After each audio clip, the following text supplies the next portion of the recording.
Welcome back, everyone. I'm Melissa Ho, curator of 20th Century Art here at SAM, and the curator of the exhibition Artists Respond. Thank you again for joining us for this symposium. Our afternoon session is devoted to two artist panels, the first focusing on artists who were active during the Vietnam War period in California, the second focusing on artists who were then working in and around New York. Full biographies of our distinguished speakers are in your program. I'd also like to remind everyone that the discussion period for each panel will be followed by an opportunity for the speakers to respond to audience questions. And in the interest of time and taking as many questions as possible, we're asking for these in written form. There are cards provided in your program for this, and if you need something to write with, please just wave and a public programs associate will bring you a pencil. So those cards will be collected at the end of the aisles. It is a great honor to have our panels moderated by two distinguished scholars. The California discussion will be moderated by Thomas Crow, Rosalie Solow, Professor of Modern Art at the Institute of Fine Arts at New York University. And the three speakers in order for that session are Martha Rosler, Rupert García, and Harry Gamboa Jr. After a short break will be our New York panel moderated by Julia Bryan Wilson, Professor of Modern Contemporary Art at the University of California, Berkeley. So without further ado, Thomas Crow.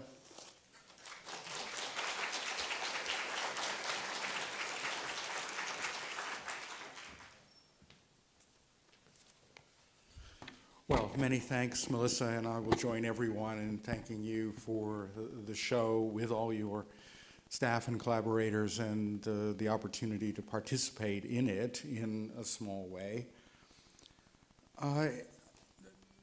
When I set out to write my contribution to the catalog, I didn't have any conscious aim to make it exclusively about artists from California. But that's what happened, just as our current panel is composed of artists who were active in California during the period of the war. Just based on my seeking practitioners who found themselves at some risk in their livelihoods or their careers or their well-being in taking a stand against American incursions in Indochina, that's just the way my essay turned out. Now, why would this pattern have a regional bias, then becomes the question. And a provisional answer requires some generalizations about California in the 1960s, which is what I've been asked to do in this introduction. But those generalizations won't be the usual ones about climate or hedonism or consumer affluence. Two other main conditions come to my mind, the first of which is the pervasiveness of the military as it penetrated almost every aspect of life, especially but not exclusively in the southern counties. The Pacific theater of the Second World War had altered everything in the region. And through the 60s, its remaining infrastructure and the Cold War aftermath was apparent everywhere you turned. In fact, the fabled prosperity of the post-war decades was driven by defense and aerospace manufacturing, while massive military installations pumped people and expenditures into the economy of the state. These facilities were visually inescapable in any travel up and down the state. The fortunes of thousands of families hinged on the vagaries of Defense Department contracts dispensed or withheld from huge contractors like Lockheed or General Dynamics, right down to the countless smaller suppliers to these giants. And the military ethos had, I think, an underestimated range of effects on art. I've always been convinced that it fed into the competitive physical duress that characterized a good deal of male performance art in the 1970s, and not just Chris Burden's Shoot, but really salient work by Bastian Otter and Jack Goldstein alongside Burden. It did so just as that ethos fostered local cults of daring and exhilaration on the racetrack or in the waves.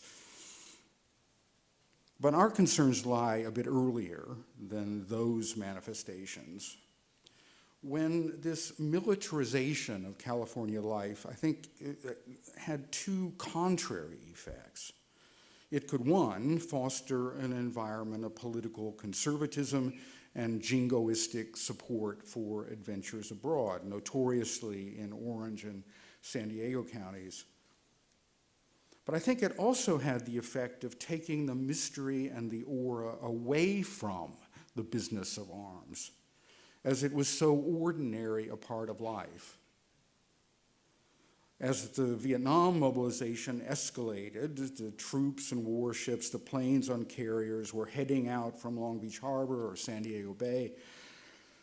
At choke points like the Oakland Induction Center, the provocation was concrete and immediate, not nebulous and abstract and mystified.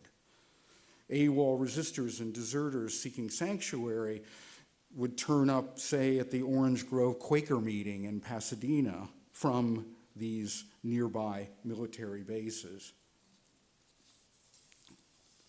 And for the thousands of male students on the college and university campuses of the state, the sight of those bases brought home the cost of losing their deferments, their full-time enrolled status that kept the war at bay.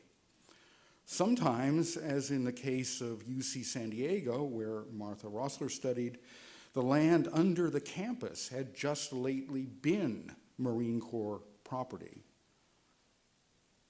The state universities and colleges formed a kind of archipelago inserted among all these defense installations and factories, and in amongst the square mile after square mile of tract housing built for the war veteran workers and engineers who kept the whole thing humming.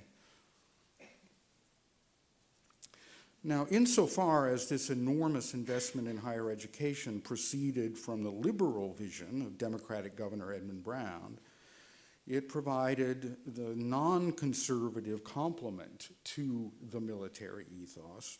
But let it be said, of course, that this expansion in higher education was accelerated by massive federal subsidies motivated by Cold War calculations. Even the teaching of exotic languages found exceptional support in the California system for this reason. But the sheer size and variety of the tuition-free system of higher education, unmatched in size and accessibility anywhere else in the country, meant that it would not remain a docile instrument of government priorities.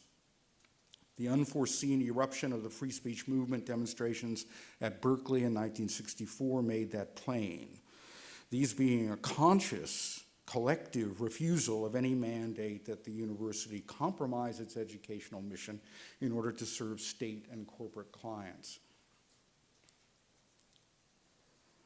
Awareness of the conflict in Southeast Asia had barely surfaced at that point in '64, but very shortly, by the spring of '65, the teach-in movement would place the issue at the center of student discontents.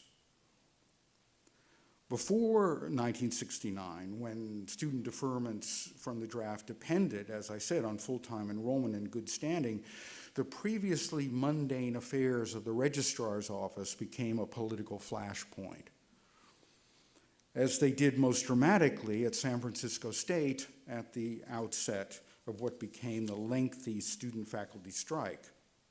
Students at first demanding that the college refuse to turn their records over to the Selective Service. That unmet demand accelerated the protests to encompass almost every dimension of student life, joining in an inescapable way, as Rupert Garcia's work attests, the movements for Black and Chicano rights,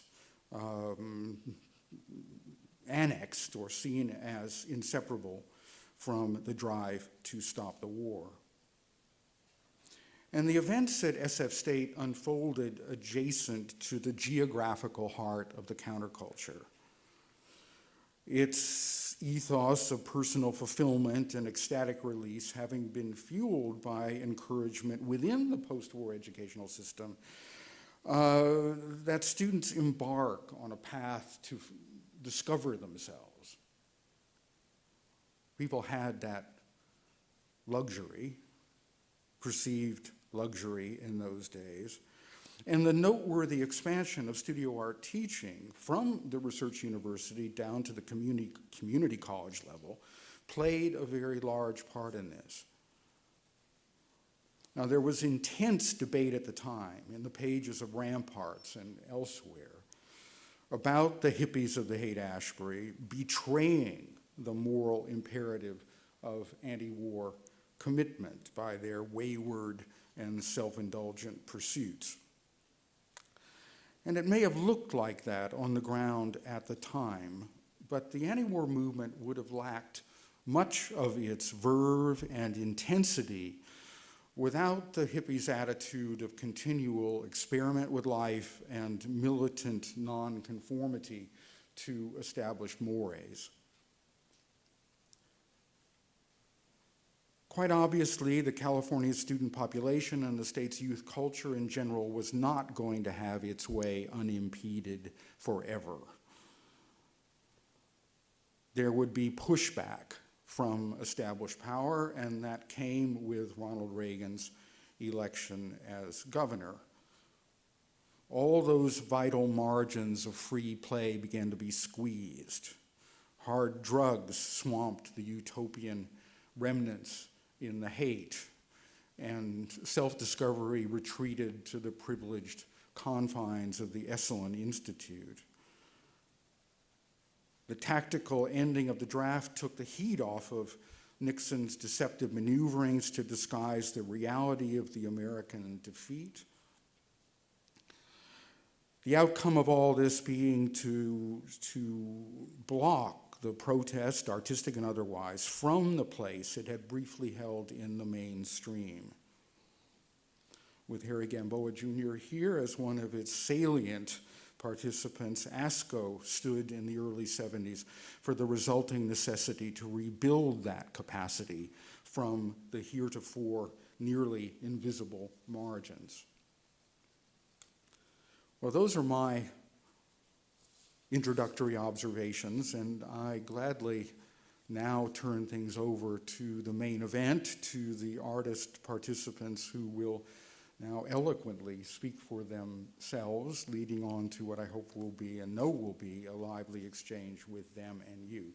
So our first artist to take the stage will be Martha Rosler.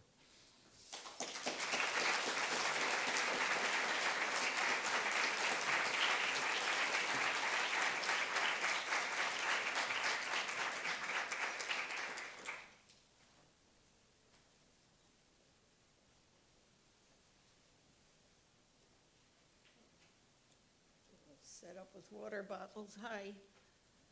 And thanks, Tom, for the introduction. I was explaining how difficult this was. I want to assure you that I'm capable of being rational. I even wrote an essay for the catalog that reads as an essay. It's coherent and so on. But putting together a presentation, especially a short one, turned out to be really difficult. And it's also difficult, speaking personally, because I lived in New York up through about 67. I moved to San Diego. I moved back to New York. I was there in 68 and didn't go to Woodstock because my son was too small and I didn't want to take a baby. I still say it was the right thing. And then I moved back to San Diego, so it's hard for me to know exactly where I was in relation to what I was doing. I will say, however, that I did actually start making the photo montages that are in this exhibition in New York in the mid-'60s. But I purposely refrained from signing and dating them because I felt that they weren't supposed to be art. They could not be in the art world because they represented images of actually existing combatants in an ongoing war. So they were intended to be, as most of my work was, completely outside the art world. But that means that being asked by curatorial types to say when and where things were made, that's not possible. So I kind of straddle both panels. Maybe I should have been at the end, but I was also asked by Melissa to say a little bit about who I worked with in San Diego, because although I was an ardent member of the Women's Liberation Organization, which is our name for our feminist group, it was a common name for those who identified as non-bourgeois feminists. My reference group was largely male, though we did bring in some more women, and this is some of the group, and this is, was very important for my political thinking. We were ardently interested in changing the art world, but also being as fully political as we felt we needed to be in our art. So this was a moment where we felt that conceptual art allowed us to both explore the world of concepts, rationality, explanation in art, as opposed to the modernist, and particularly late modernist and semi-postmodernist paradigms of abstraction and minimalism. We were going to set our stake directly in the political of art, but also we were going to refuse to give up the art world, though we didn't actually expect to enter it immediately. I don't know how else to put that. So, this is by one of the group, Fred Lanadier. San Diego, as Tom suggested, was part of a gigantic military environment. There were many bases nearby, naval base, the gigantic VA hospital, many defense industries, both open and covert, huge retired military communities, and Camp Pendleton. And yes, we were at the university, which I only joined after being there for a couple of years. We were at Camp, I forget, it's not Camp Kilmer, that was Rutgers. I forget the name of Camp Matthews. So the art department was in I was in a Quonset hut, former military Quonset hut at Camp Matthews. This was 1970. It looks small, but it was a gigantic rally on Ravel at the center of the campus. And I remember standing there, and it was announced, it was called in response to the invasion of Cambodia by President Nixon. And so this is UC San Diego, if I didn't say. We heard the account of the massacre at Kent State and at Jackson State. And the picture below is of the memorial to someone we knew quite well, who was part of the anti-war movement, named George Winnie, who burnt himself to death on the plaza. And I was walking with my little son, and I came out to the plaza just as the firemen were finishing up. And I put my hand on his head, and I turned him, and we went off in another direction because it was obvious that something terrible had happened. I won't be able to read this. This is from the OB rag, which still exists. OB meaning Ocean Beach. It says UCSD. So this is a huge strike around the country, and we were indeed on strike as a campus. Said we joined several thousands of others from City College, San Diego State. All of San Diego was full of really militant, enraged, pissed off students. This was from the community colleges up to the middle level, which were the state schools, to the elite universities, which, as Tom also suggested, our campus, I think he suggested, was founded to aid in the technical and military future of the area. So,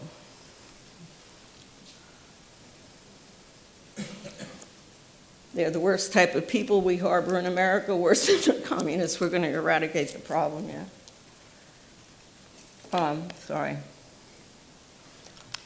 There were regular attacks on the lives of militants in San Diego by a widely known group of militants calling themselves the Secret Army Organization. Lowell Bergman, who went on to be a well-known correspondent for Frontline, etc., helped found the Street Journal, which was the answer to the Wall Street Journal, that also mobilized the whole town. And in the same issue of the school newspaper from 1972, okay, so this is this letter about it. Reagan speaking, before he was governor, he was a regent. He said, "If it takes a bloodbath, let's get it over with." I heard this on the radio while in the kitchen of someone's house nearby. But there's also a story about the daycare center that we established on campus. As feminists and as feminists, we always were at the front of the anti-war marches, but never took our children if we thought there would be problems. We always wrote our own flyers. We worked with the men, but we did not identify with the male contingent. This was a notorious event that I actually participated in, where Del Mar, which is just outside the campus, an effort to stop a troop train on the way down to San Diego was met with burning ties on the railroad tracks. There were helicopters hovering overhead, and we ran for an hour to get away from them. We knew that we shouldn't take our kids on that march because there were buses full of sheriffs sort of hidden around the corners. So I'm going to show you a bunch of stuff to allow me to stop ranting of what the experience of me, my friends, and my generation was growing up from the late 50s to the 60s. A lot of you know this very well. For some, it may not look that familiar. And I'm going to go through it quickly because I have no sense of time.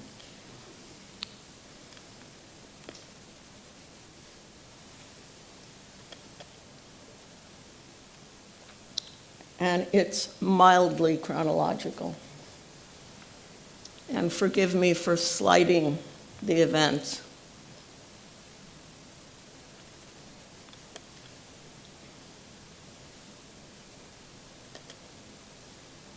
This was where Dr. King was to support when he was killed in Memphis.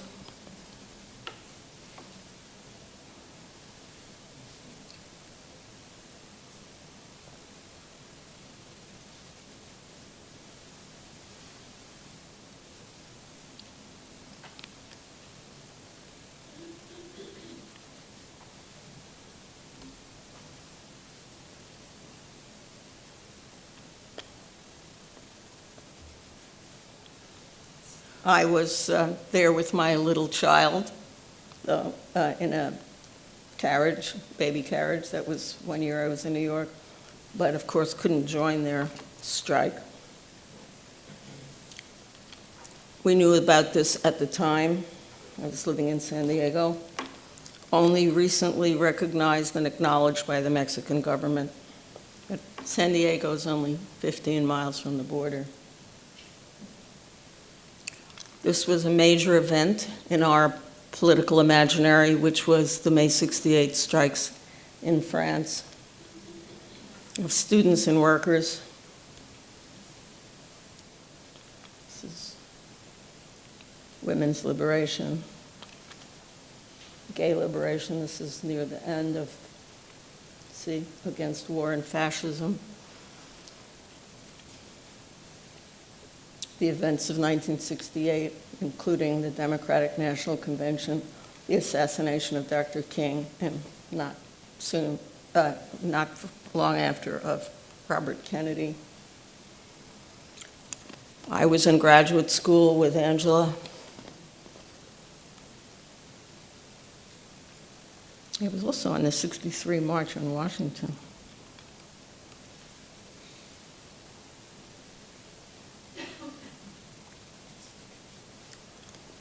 We were ardent participants in the marches for the Farm Workers Organizing Committee and then the union.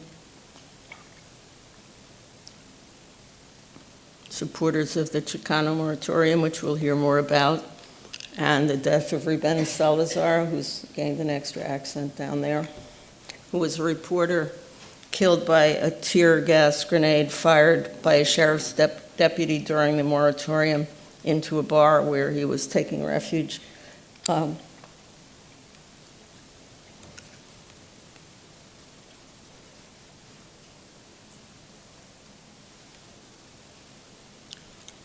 We participated in the coffee shops and the rap groups that were for the soldiers that Tom mentioned, who were members of the services but disaffected. They wanted to come and talk to people about maybe becoming defectors or leaving, and so on. Okay.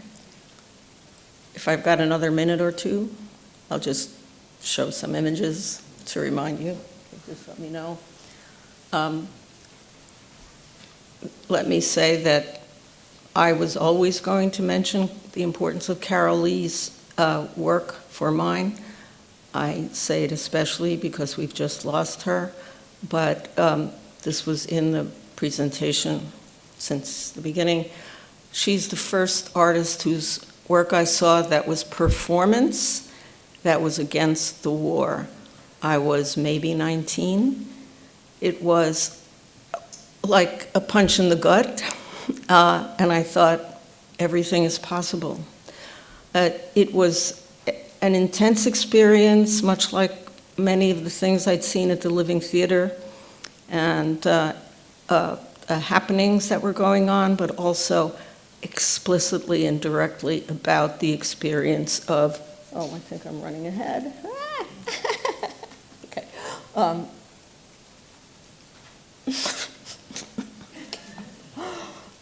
I think it's on a timer, but maybe not.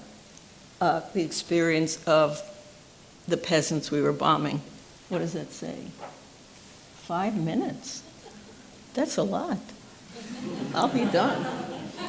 And I don't know if anyone here was at this, but this was one of the first showings of the artists in all fields in force against the war. It's definitely on a timer.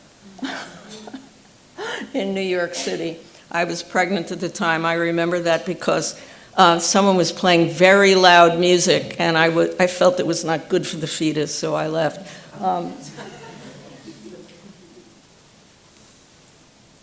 So these were anti-war flyers, which I found unpersuasive at best, insane, if otherwise. These are the ones that aren't insane. Some of them were like tinfoil hat type thing. So I was sitting at my mother's table one day, and I saw this image on, I think this image, but cropped, on the cover of the New York Post, which was the liberal tabloid. And I had a sudden revelation. that I could take these works, which were the feminist montages that I was making, and use the same form to say something against the war. And then my father was a lawyer. He introduced me to his best friend, the Xerox machine, and I was able to take the works like that I made and just give them out as flyers. This is another work. These are some of the works, and just a couple of examples of what the flyers might look like.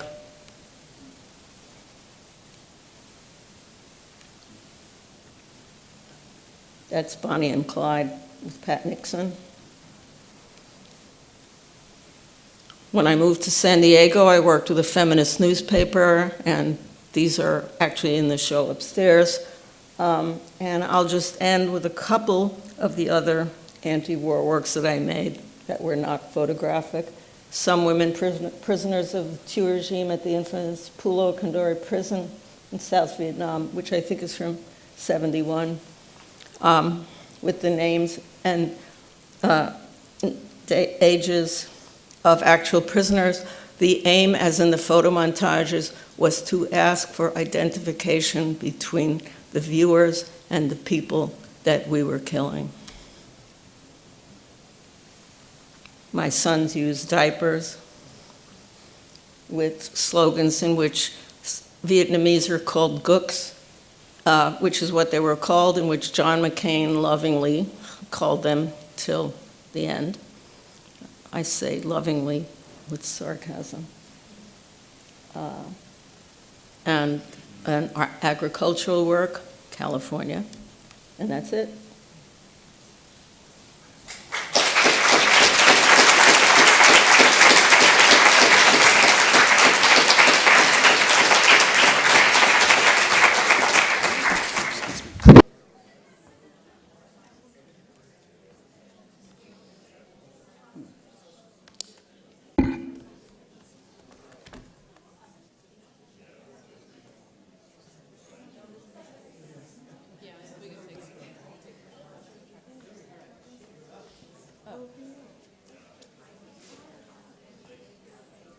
Deal with that one. There you go. Thanks for your patience. Harry, thank you.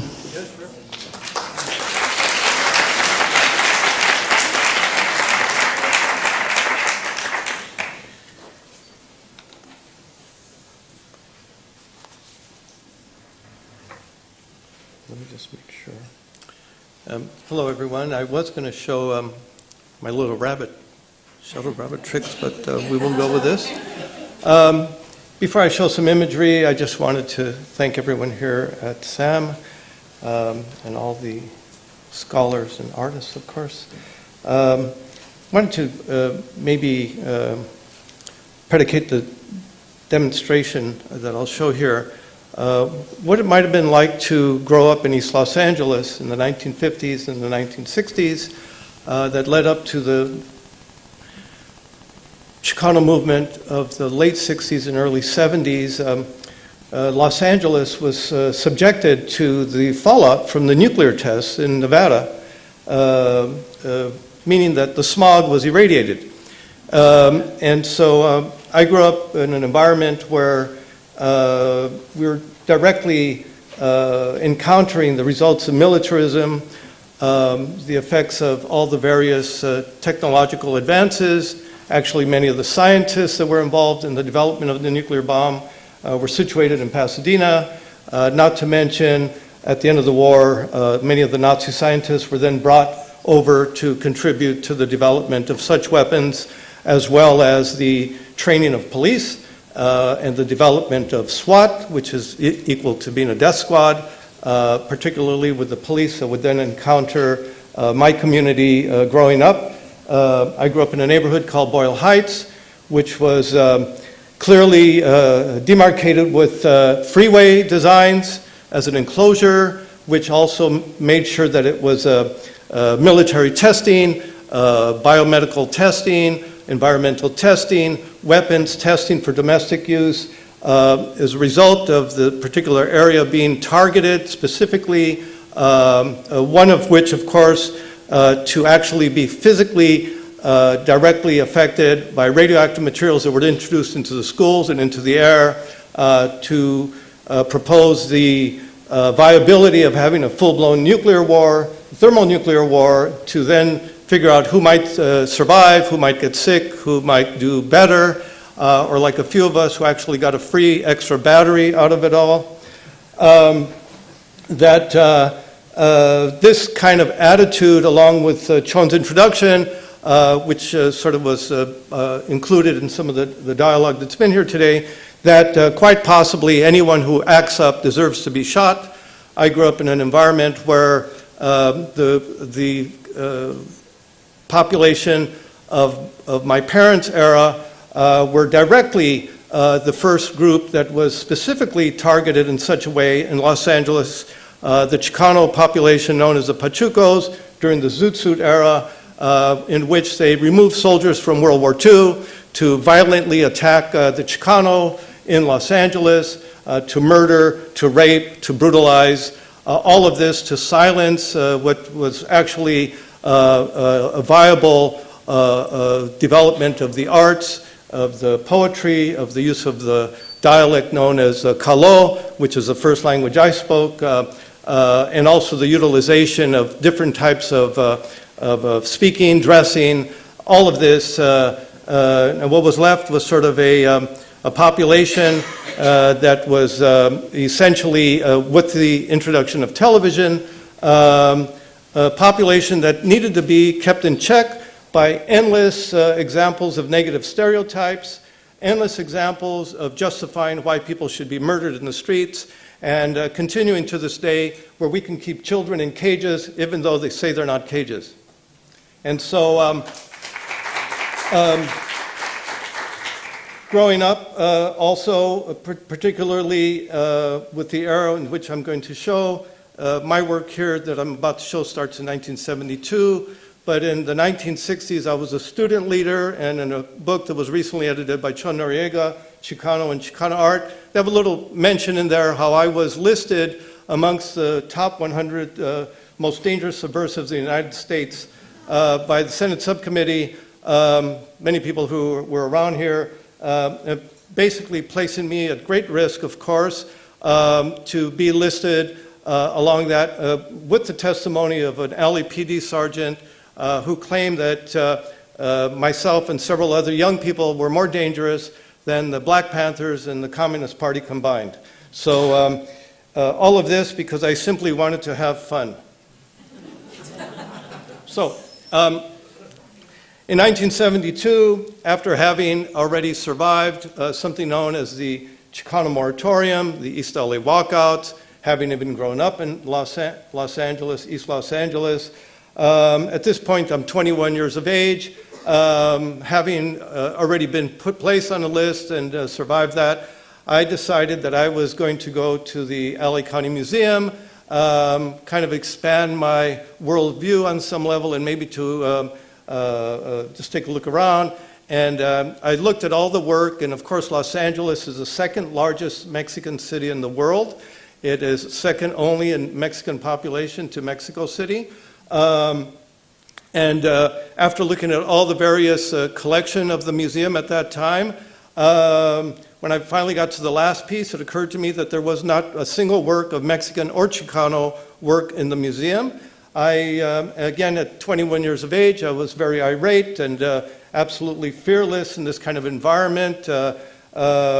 Started pounding on doors, and before you knew it, I wound up in the inner sanctum of the chief curator, in which I walked in and burst in with youthful enthusiasm. Why don't you have any Chicano art? And obviously, I'm not sure what school he went to, but he was rather astute, pouring a martini. He says, well, you know, Chicanos aren't in gangs, and they don't make art, they're in gangs. Then he had a little sip. And so I said, well, that's, he's a little too cool to be in my neighborhood. So I decided to go back and invited two of the artists I'd been working with. We had actually been working together for a while. We had not yet adopted the name OSCO, but we had been working on a publication known as Regeneración. There was a show in LA recently about this publication, based on a publication that was created at the end of the Mexican Revolution. We decided to come back in the middle of the night and spray paint LA County Museum on the lower right-hand corner with our signatures, thus creating the museum itself to be the first work of Chicano art to be exhibited there. And this piece is known as Spray Paint LACMA. The actual, I returned with Patsy Valdez very early in the morning. She didn't come with us that evening. But I took a photograph, but by 3 hours later, it had been whitewashed. At that point, it wasn't a felonized crime. If you were to do that today, you'd be sent to prison for life in California. It's 3 strikes law there, and this would represent 3 separate felonies.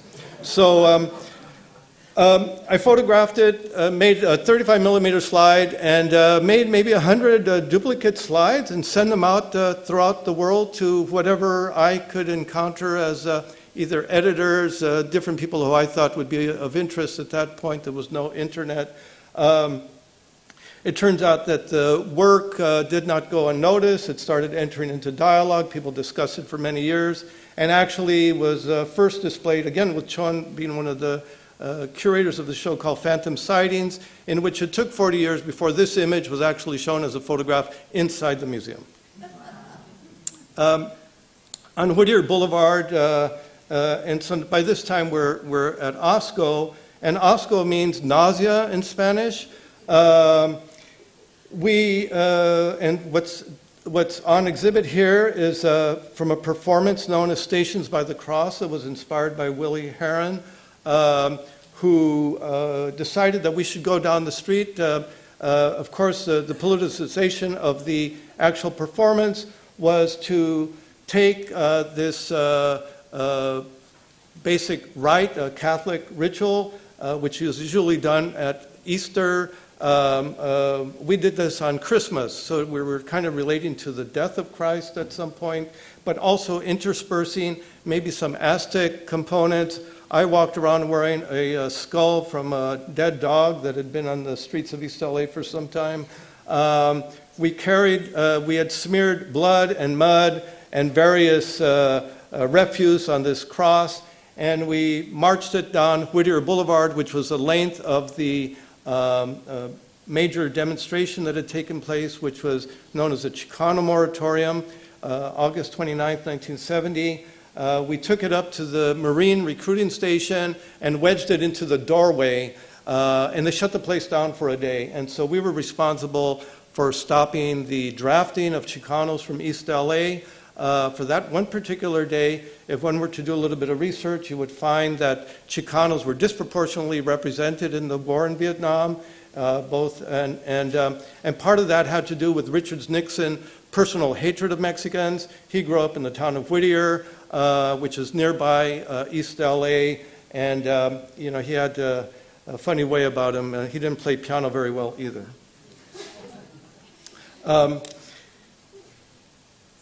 The group Osco, we decided that we would create moments of ephemeral moments, ephemeral actions that in some way or another would hint at the notion of repression, oppression. This particular piece is known as Instant Mural. It is several of the artists from the Osco group. We have Grant taping Patsy Valdez and Humberto Sandoval to a wall utilizing a single roll of masking tape. The performance, actually the active element of the performance, lasted as long as it would take to wrap the 2 individuals to the wall. But it caused great concern in the environment because during this particular era, 1974, which had extended from 1970, there had been sort of a form of a martial law taking place in East Los Angeles, resulting from various political demonstrations. I didn't mention that on January 31st, 1971, in which there was a group of approximately 200 to 300 peaceful protesters marching down Arizona Street near Whittier Boulevard, which is the main thoroughfare in East Los Angeles. As we were all approaching, we were confronted by 25 LA County Sheriff police officers that lifted their 16 and 12 gauge shotguns and free-fired into the crowd with live ammunition. This was an underreported event, as were almost all Chicano events were underreported. You'd have to look back to the newspapers that were around in that era, and it was really about promoting anti-Mexicanism, anti-Chicanoism, and so I was present and was fortunate not to be hit, of which I witnessed many people hit. Of course, the newspapers announced that one person was killed and 2 people were injured, similar to Tlatelolco in Mexico, in which thousands of people were murdered and vanished. And if you go there today to the Plaza de las Tres Culturas, there will be a little post there that says that 23 people suffered some injury. And so our performances were very satirical. The idea was that under the moments of oppression, we would have as much fun as possible.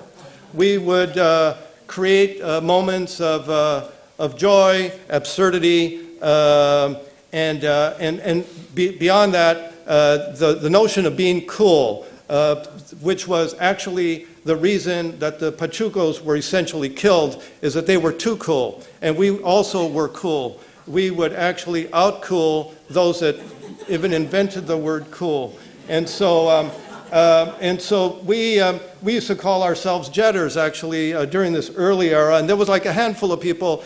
We were so cool, we didn't need to go to school. I actually, personally, I did attend public school from kindergarten through the 12th grade. On my first day of public school, I was the only monolingual Spanish-speaking child in this Boyle Heights school. We had a great population of Japanese Americans, Jews, Russians, some Italians.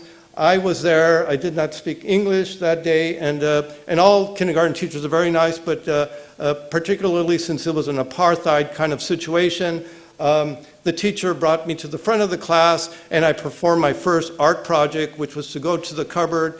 She selected the colored sheet of construction paper, in which she helped me form it into a cone, which she taped, placed it atop my head, and wrote the word Spanish, telling me I couldn't take it off until I learned to speak English. Of course, this was a familiar form of shaming you into language learning. She was a little too late. My uncles had all fought in World War II, and had always explained to me that it was my responsibility to rid this country of Nazis. So I was a little too small and a little too clever, I believe, but the one thing that I did understand was that I would learn to speak English better than the principal by the time I got out of that place, which I did. I found myself attending school and never passing a single test. I never did homework. I actually graduated high school with a 0.0 GPA, quite literally. They gave me a 1.1 GPA because I had also been a very effective student leader during the walkouts. We shut the school down for a week. But the whole idea and the connection to this thing was that they were very interested in having me graduate from school so I could then be drafted into the war. Oh, did we lose again? Oh, here we go. Here we go. So this image is also an OSCO image taken in 1974. And this particular corner is where the shooting by the police took place, which is Arizona Street. In the background is Whittier Boulevard. At the time of the actual massacre that took place, I was standing basically where this table is at. It's to be noted that entire environment the following day after this massacre was taken over by eminent domain, in which every ounce of evidence was literally bulldozed. They actually made a road that led directly to the sheriff's substation a mile away, which was one of the first police departments to actually utilize military hardware. They had a machine gun nest on the rooftop. They had barbed wire. It was illegal to go outside at night if you were young and to gather in groups of 2 or 3. Of course, under this kind of duress, we decided to have a party. So this is called This piece is called First Supper After a Major Riot, and this has been exhibited many places. Again, we would kind of make fun of the notion of the Chicano population. It's endlessly denigrated through the media, print media, on the radio, on television, in cinema, to this very day, of course, and primarily through the act of omission, which makes everything a big lie through the perspective of the Chicano population in California, and the desire to make everyone feel that they're not at home, even though many of us have had we actually carry the DNA of people that have been living there for 100,000 years, okay? So it's very difficult to throw us out of where we're from.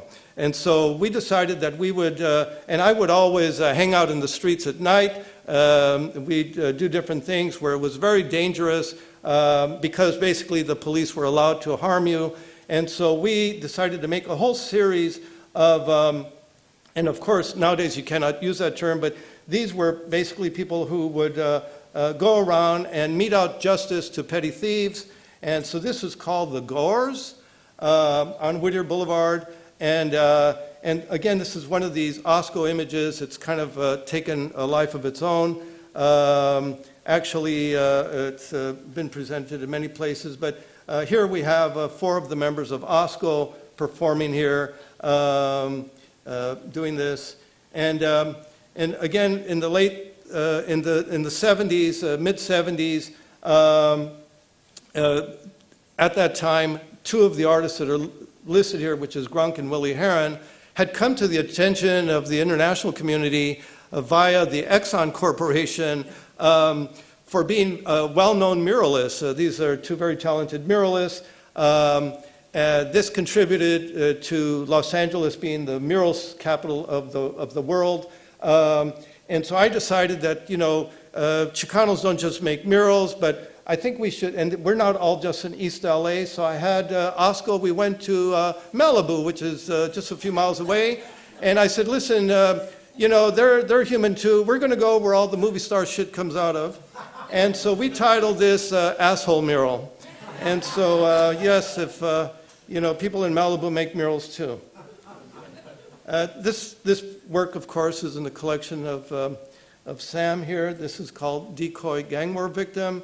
And this was my response to negative information coming out of newspapers in which the competing newspapers, Los Angeles Times, Herald Examiner, were actually propelling gang warfare by providing names of places, people, locations, their time frames, providing basically early kind of mapping so that people could get involved in gangs. And I decided that maybe it would be interesting to actually stage a scene in which the last gang member would be presented. I set this up with road flares, some lights.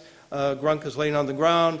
I then took a slide image, again made some more copies. I then the next day got dressed up, shaved, a very young guy. I went to all the various television stations in Los Angeles and convinced the news directors that this was the very last gang member to ever be killed. It was then projected on various television stations, and I think it was in the publication for the Catalog for Global Conceptualism. The Queen's Museum stated that this was one of the high points of conceptual art in the 20th century. Here we have Willie Herron. We were always kind of making a lot of TV references. The group itself, Osco, operated in absolute obscurity for all throughout almost till the end of the 20th century, and however, it did not escape the attention of many young and budding scholars and other people, and besides that, from the neighborhood, in which it developed a whole slew of scholars who are actually currently working on some of this imagery and the ideas and sort of the counterintuitive response to what it is to be oppressed, and that is to create art. Thank you very much.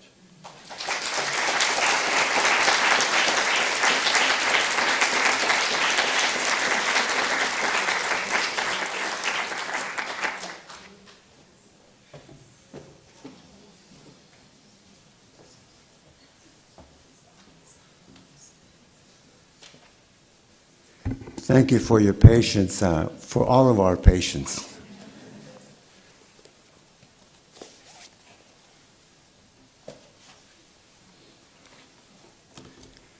Thanks, Harry.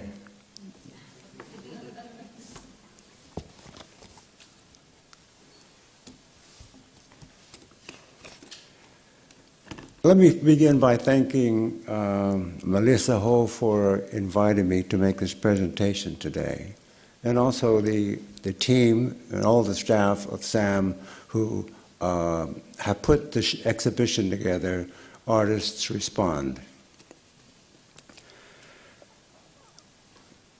I'm pleased to present a very personal talk of my experiences during the Vietnam War era, 1965 to 1975, and to reflect on the impact these events have had on my developing attitude as an artist. In 1965, I volunteered to be transferred from a United States Air Force base in Montana to Indochina.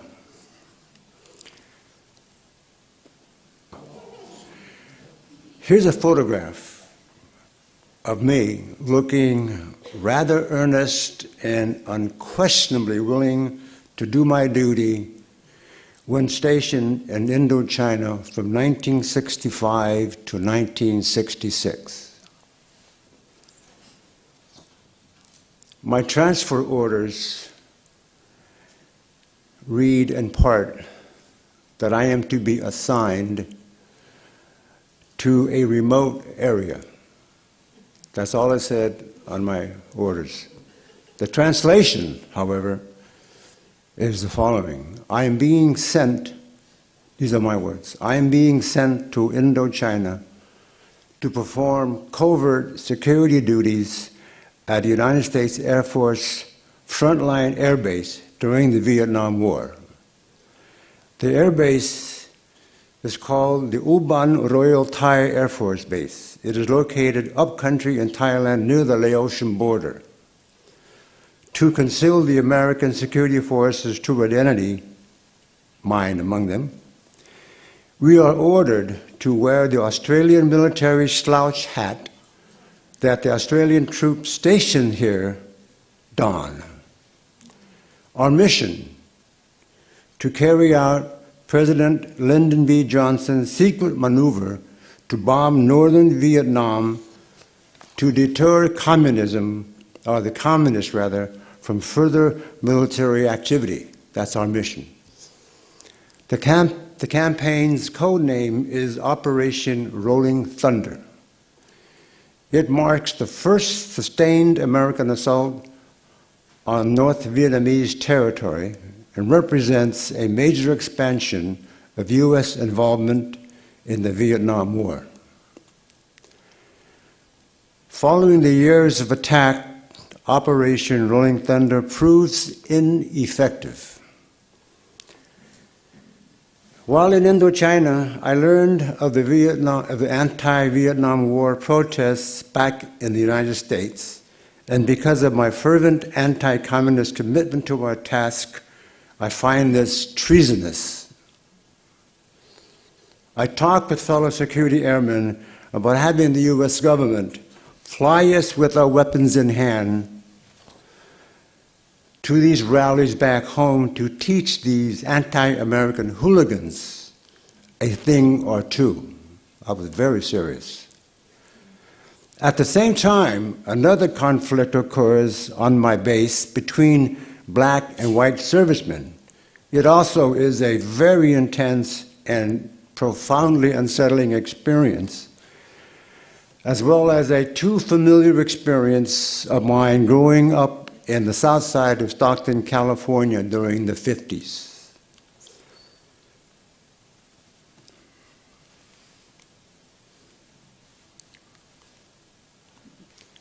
Nevertheless, I make two life-like pencil drawings. Oh, that's not right. That's not right. Let's get it so it's right.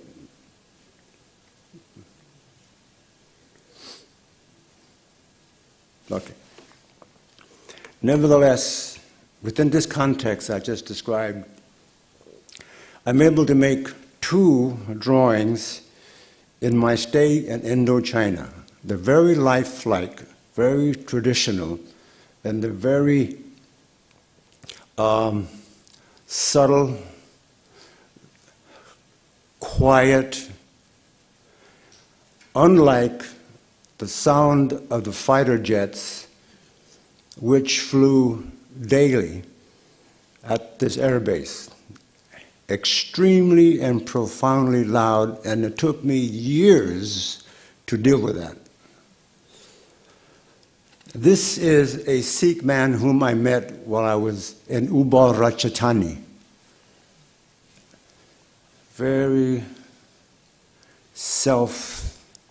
I can almost feel it when I drew it. He was standing in front of me, and to the left and the right was his family. And this other drawing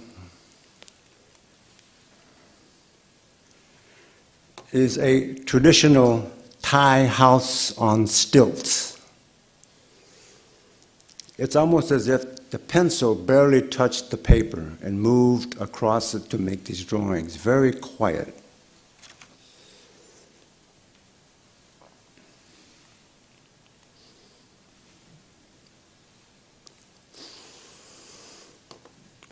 After the government honorably discharges me from active duty in May 27, 1966, and with the support of the GI Bill, I attend San Francisco State College as an undergraduate in fall 1966 to study painting,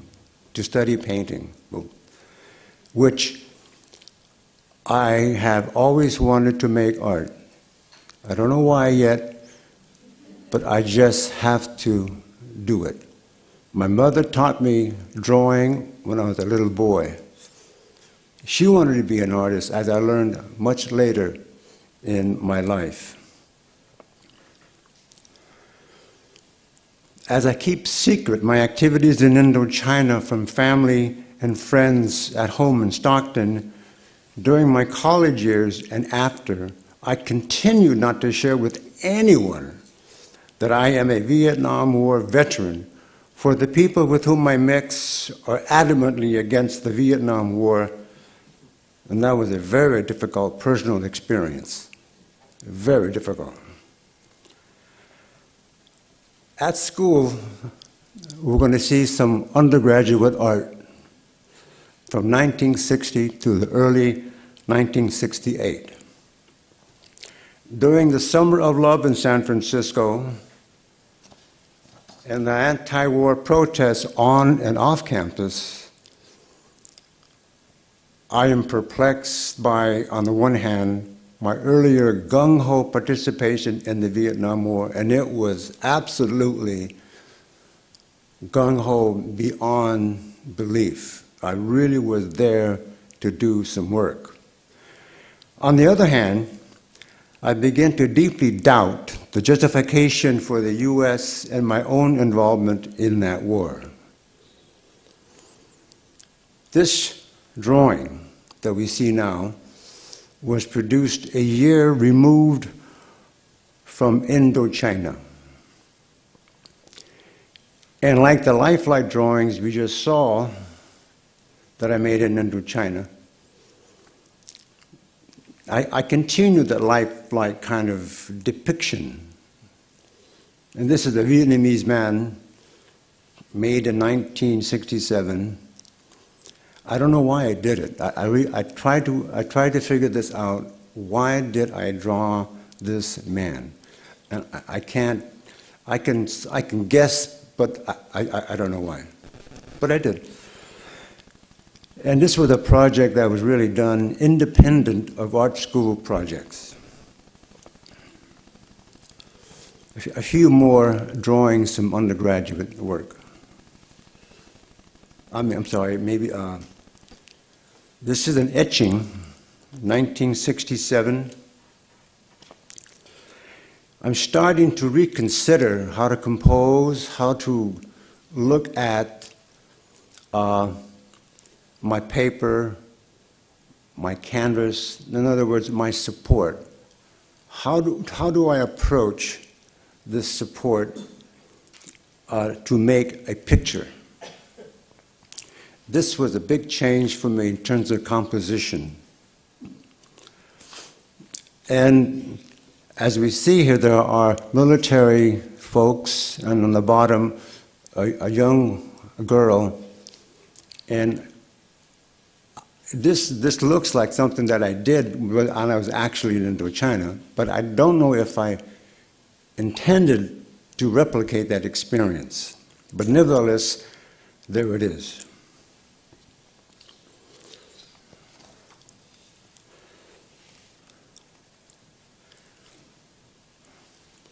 Painting. I want to become a painter. Abstract figure in reds. This was done somewhere 67, 68. And it's a painting that informs me, anyway, that I am being informed of how art should look. This is acrylic on a piece of plywood.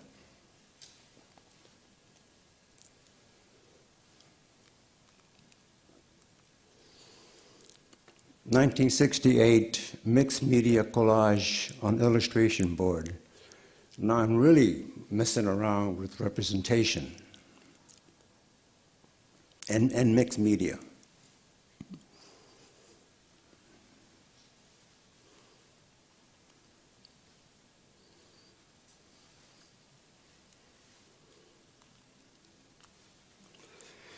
I entered graduate school in fall of 1968 to further study painting. I'm going to show you two images of graduate art that I produced close to when the San Francisco State student strike begins in fall 1968. Oh, what happened? I'm sorry.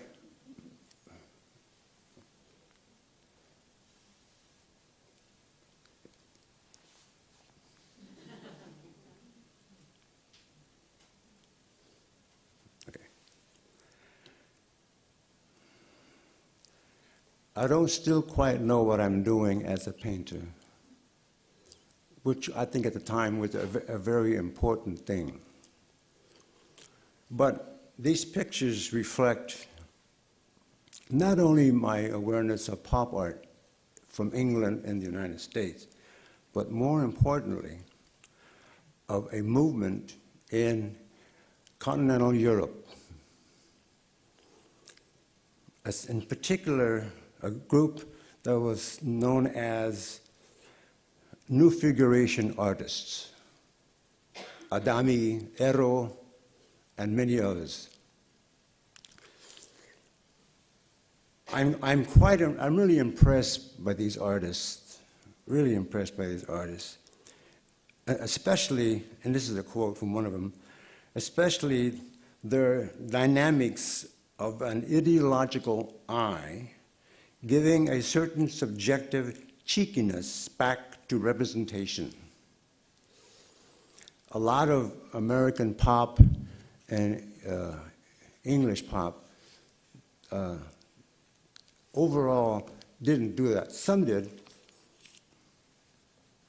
This is called Zebra Ambushed by Fence, acrylic on canvas, 1968.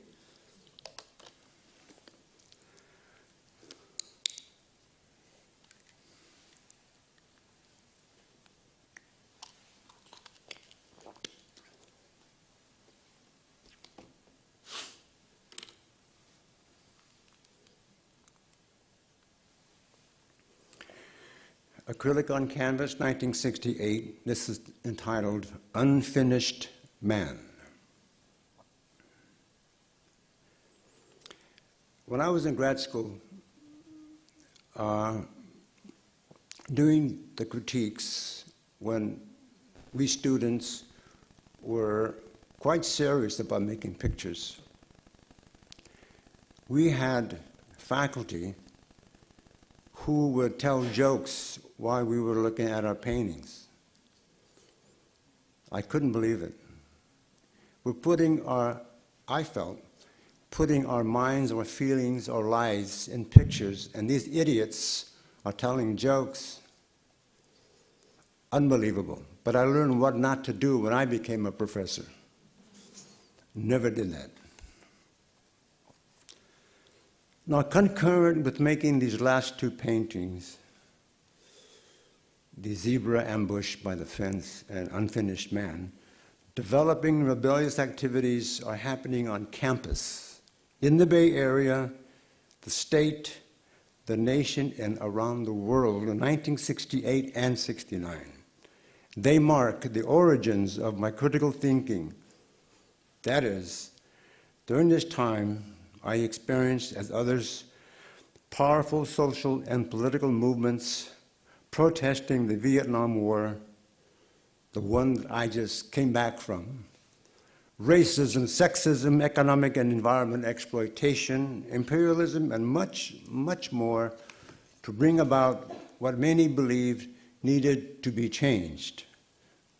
This spirited and questioning demonstration seems to doubt everything. That's how I felt. Everything was up to be questioned, to be examined, to be pulled inside out. It was magnificent for me. It was wonderful. It was wonderful. Now we're going to see some works from graduate art produced 68, 69.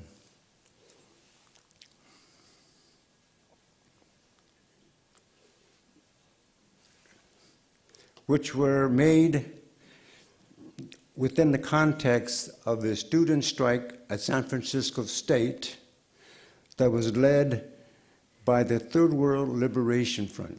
That's exactly what they were called, and taken very seriously, very seriously. And this group is composed of a loose coalition of Black, Asian, and Latino student organizations. The strike begins November 6, 1968, and ends March 21st, 1969. The Student Third World Liberation Front is inspired by the Viet Cong and National Liberation Front struggle for independence and those of the internationally non-aligned nations, that is to say, those who were not capitalist or communist. The student strike directly protests against, among other issues, that's not happening. I don't want that. Not quite yet. I apologize for this. Protests against, among other issues, Eurocentric thinking and practice as the norm, as well as the Vietnam War. No one knows yet about my experiences during the Vietnam War.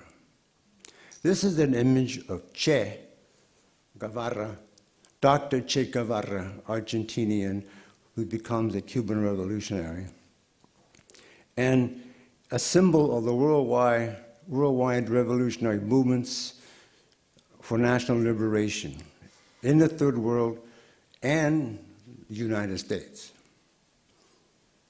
Che was the one who said, among many things, create 2, 3, many Vietnams.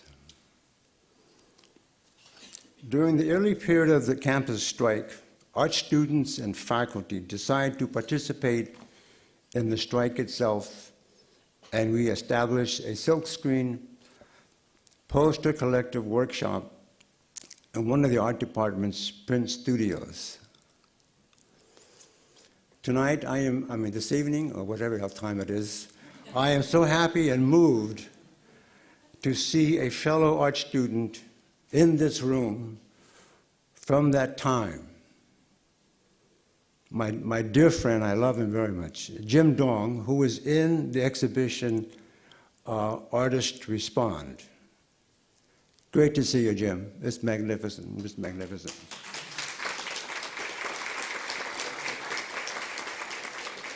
I stopped painting for several years I stopped painting for several years. No, I went to school to become a painter, and I stopped painting. Instead, I make silkscreen posters and prints in support of the strike and other issues of the day, but I returned to painting 75 to 76. The critical ideas of the Thorough Liberation Front movements developing in the U.S., such as their anti-Vietnam War and anti-colonial views and practices, inform my thinking. I'm also aware of the New Left's critique of the Vietnam War, consumer society and culture, and the commodification of everyday life. The commodification of everyday life, which continues.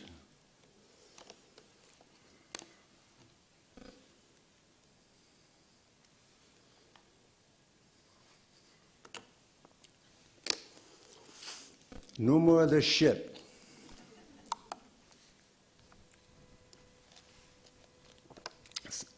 The two books we're going to see are quite straightforward.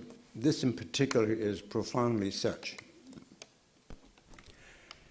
The model for the smiling cream of wheat guy was in fact the Barbados-born professional chef Frank L. White, who died in 1938. As I interrupted my old thinking mentioned earlier, I wanted to interrupt the circulation of this corrupted symbol of a real human being by boldly confronting the false reality that this and other double-dealing commercial packaging presents by me juxtaposing subversive text, no more of this shit, which applies to this very day. I loved making this picture. And as a kid, I loved the package of the cream of wheat. I loved the shapes. I loved the color. It was magnificent. It was just so beautiful.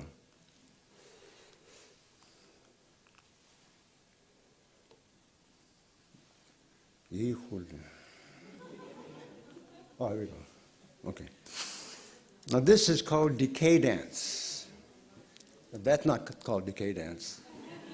This is called decay dance. Or nor is that called the decay dance. I'm afraid to press this button. Well, let's see what happens.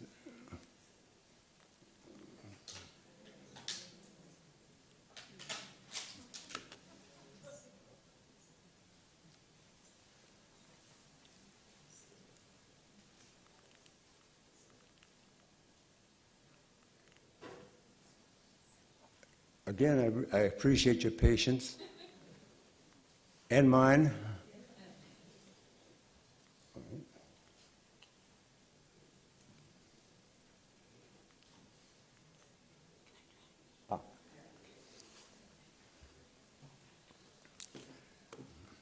I love this cereal package too. Quaker Oats. I mean, that blue shape, the hat, I mean, just beautiful shape in the blue against the red. Wow, that's so beautiful. Now, in this piece, I was really interested in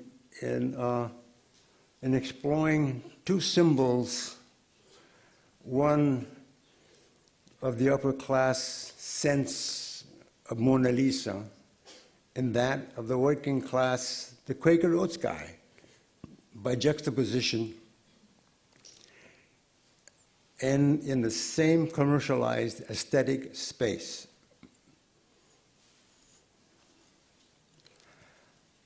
When I did this, I didn't know what was going to happen. I knew what I was doing in terms of what I just told you, but when they come together, the spark that is achieved, I didn't quite know what it was going to be. But I loved them together, and I loved flattening out Mona Lisa, whom when I saw at the Louvre, and they were like packed people in this little gallery to see this painting. I walk up to the painting, and I thought maybe there's something behind it that's so wonderful. Because I couldn't understand, what the hell is this so magnificent? I don't get it. And I still don't get it. But I get the propaganda about it, of why I should get it. And it's a good painting. You can't deny that. But it's the promotion that's a problem. Now we'll see some work, or we are looking at work that I made during the student strike. Now we're going to see work after the student strike.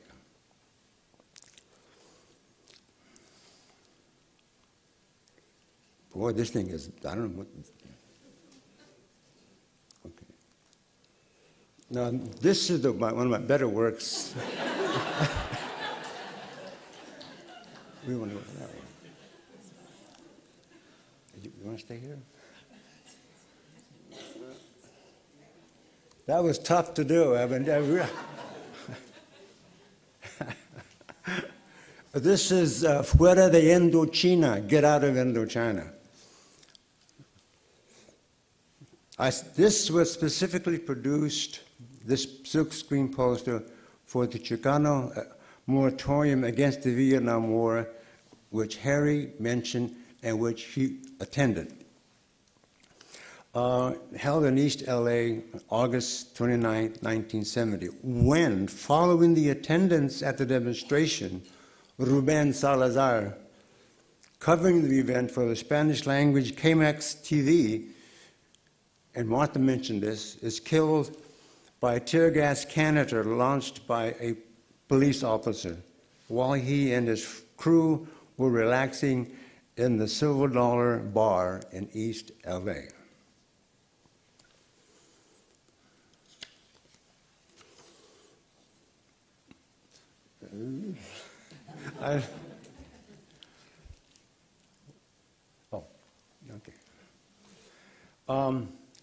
This same year, 1970, at the Galeria de la Raza in San Francisco, it was founded that year, and I'm proud to say that I was one of the founding members of the Galeria, which still exists to this day. We mounted an exhibition honoring Mr. Salazar, and for which I designed this poster. And I also contributed an acrylic painting, portrait of Mr. Salazar, and I am proud to say that the National Gallery has acquired both this poster and the large acrylic portrait of Ruben.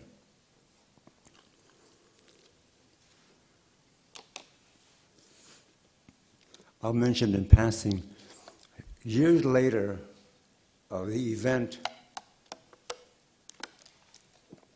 of Salazar's death, a play was written called The Silver Dollar Bar, and it took place inside the bar, and it was about the death of Ruben. The producer of the play called me, and he said, I want to ask permission if we could use that poster you made in 1970 and make a little bit of tweaking here and there so we can add to it the title of the play and where it's going to be and so on and so forth. I said, of course, of course. So we did do that. The play took place in the bar. That's too much. It's too much. I got to be in some way connected to this thing. This is beautiful. Years later, with the disclosure of the Pentagon Papers in the New York Times,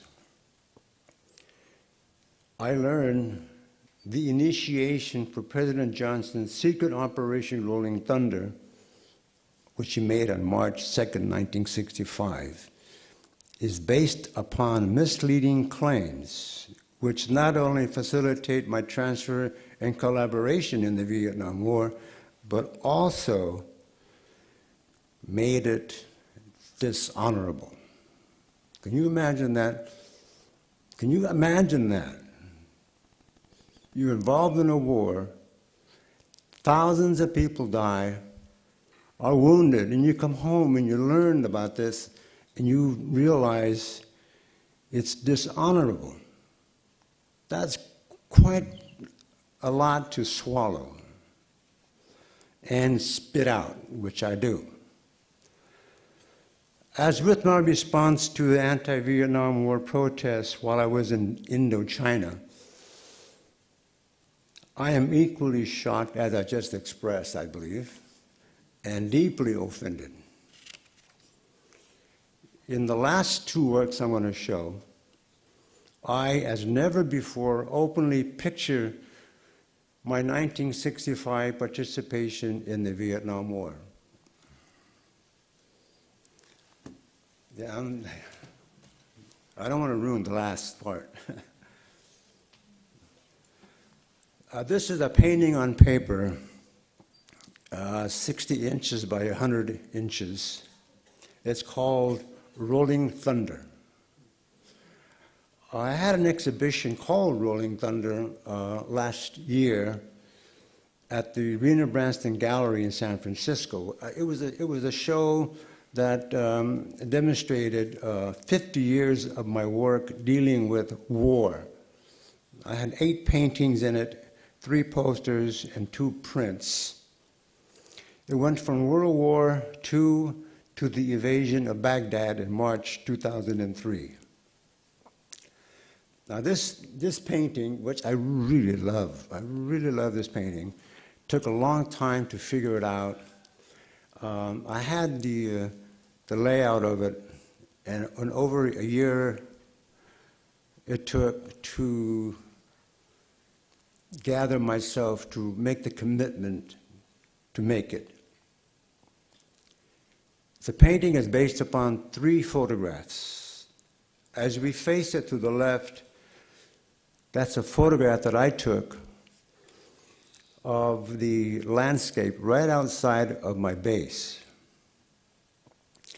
And the second one is an official U.S. Air Force photograph of the fighter bombers of the type that I secured. And on the extreme right is the U.S. Army official photograph that depicts the results of the attacks of the jet fighter bombers that I secured.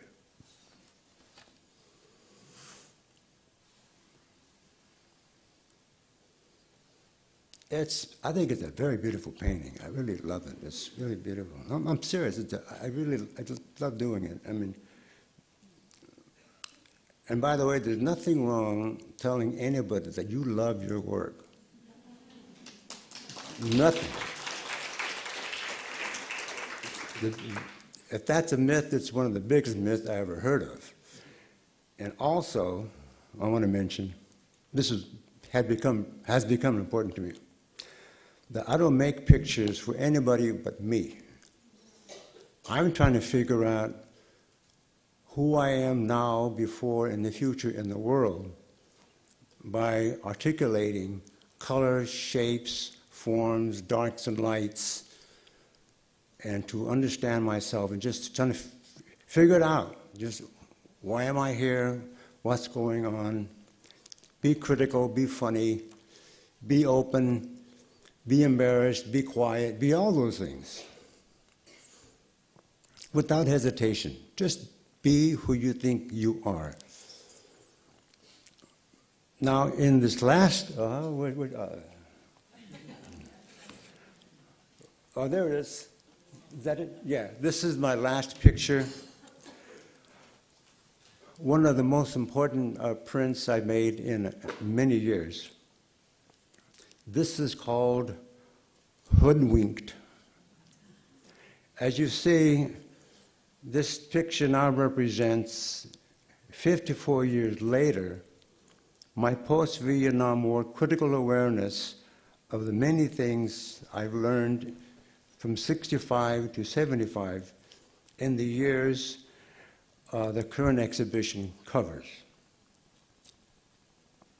The green, yellow, and red striped ribbon, which is associated with the Vietnam Service Medal awarded me for participating directly in supporting military operations during the Vietnam War.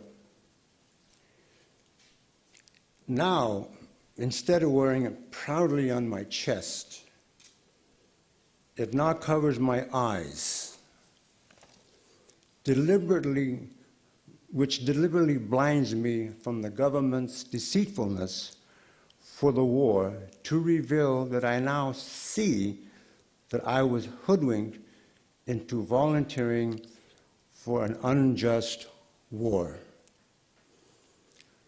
Nevertheless, I am proud to have served my country and all of you, and equally proud to say that my objection to the Vietnam War is born during my participation in the national and international protest movements against the Vietnam War over 50 years ago. Thank you.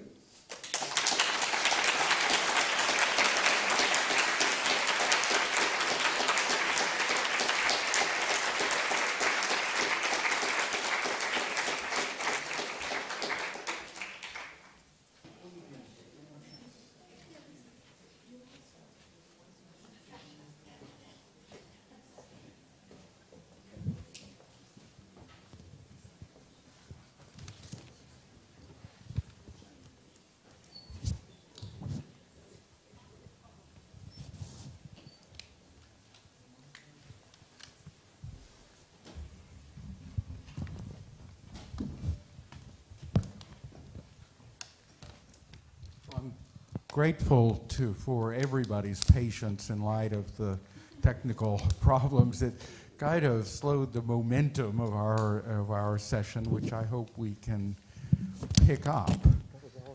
And my first thought, I can be a questioner of last resort here, but I'm curious as to what questions or thoughts that you, the artists, might have of one another. Anything comes to mind that you'd like to pose to one of your peers? Can you hear me? What I will say is that I'm so happy to meet Martha. That I will say. I've known of her work for years, and I've known Harry for numerous years. Wouldn't you say, Harry? Yes. Yeah. And so it's wonderful just to be with both of them, not to mention Tom Crow. It's great. You know, that prompts a question to me. I guess I'm just irrepressible.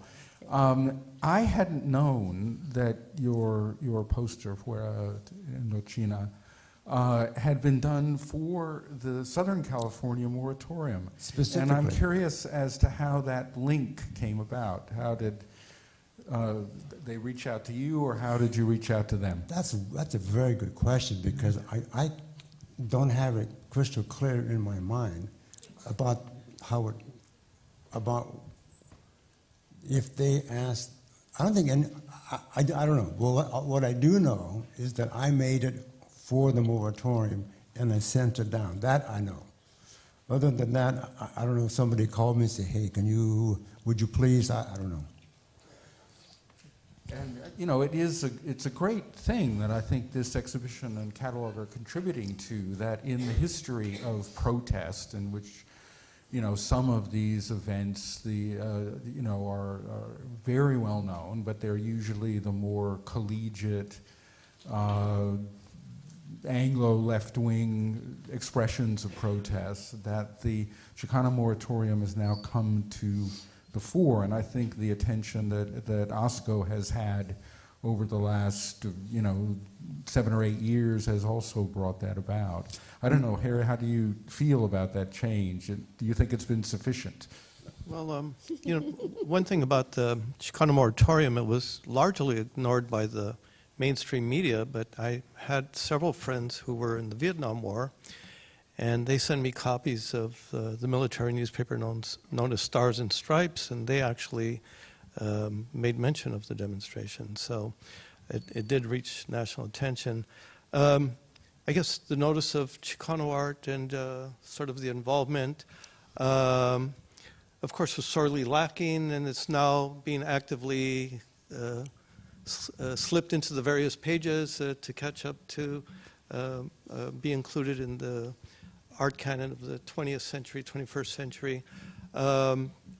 Again, it's involved quite a bit of direct action from the artists and scholars and other historians involved to make sure this doesn't get ignored. And happily, there are still quite a number of people making work specifically dealing with particular issues that are at the forefront. And again, this particular era is directly something that's quite pointed.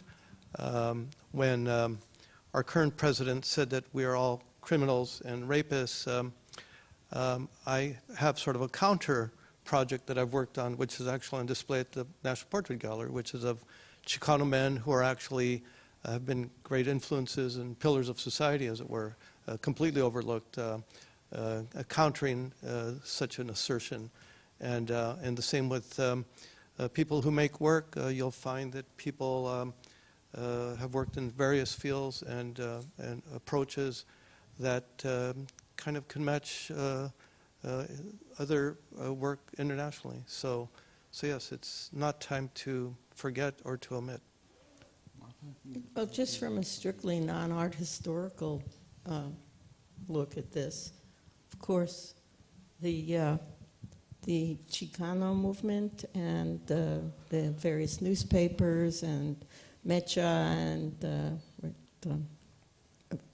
Aztlán was deeply implicated in our thinking and actions in San Diego, which was, closer to Mexico than to LA, but still close to LA. So this was really important for us. It's not that we forgot. We were deeply aware of and worked in conjunction with people from the Chicano community. I also want to say something a little bit odd, which is that, here we are on the East Coast.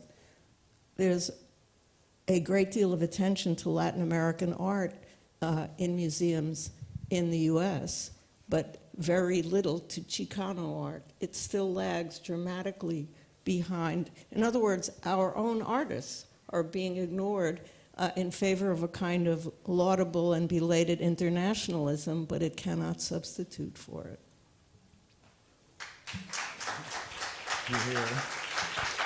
And I wanted to ask, were you working with Rene Yanez? Oh, of course, of course.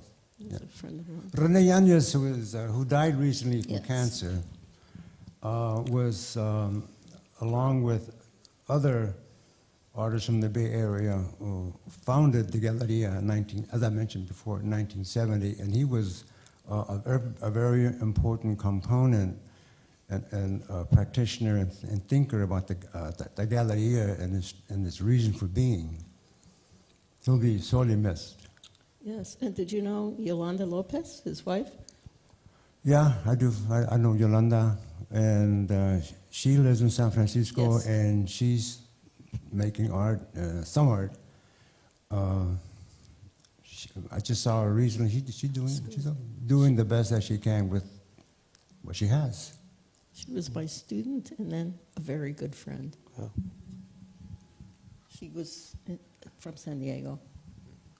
It occurred to me another connection exists between what Martha presented here this afternoon and Rupert, what you've written about your formation and your change from the enthusiastic military recruit to the critical thinker and artist that you became in San Francisco.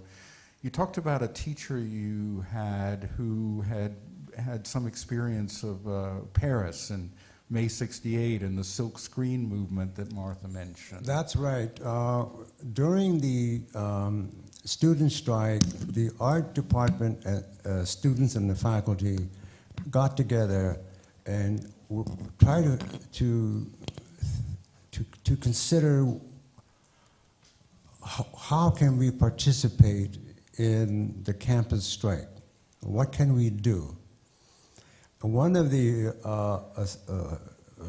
he was a visiting professor in painting, had just come back from, I think he said Paris, I'm not quite sure.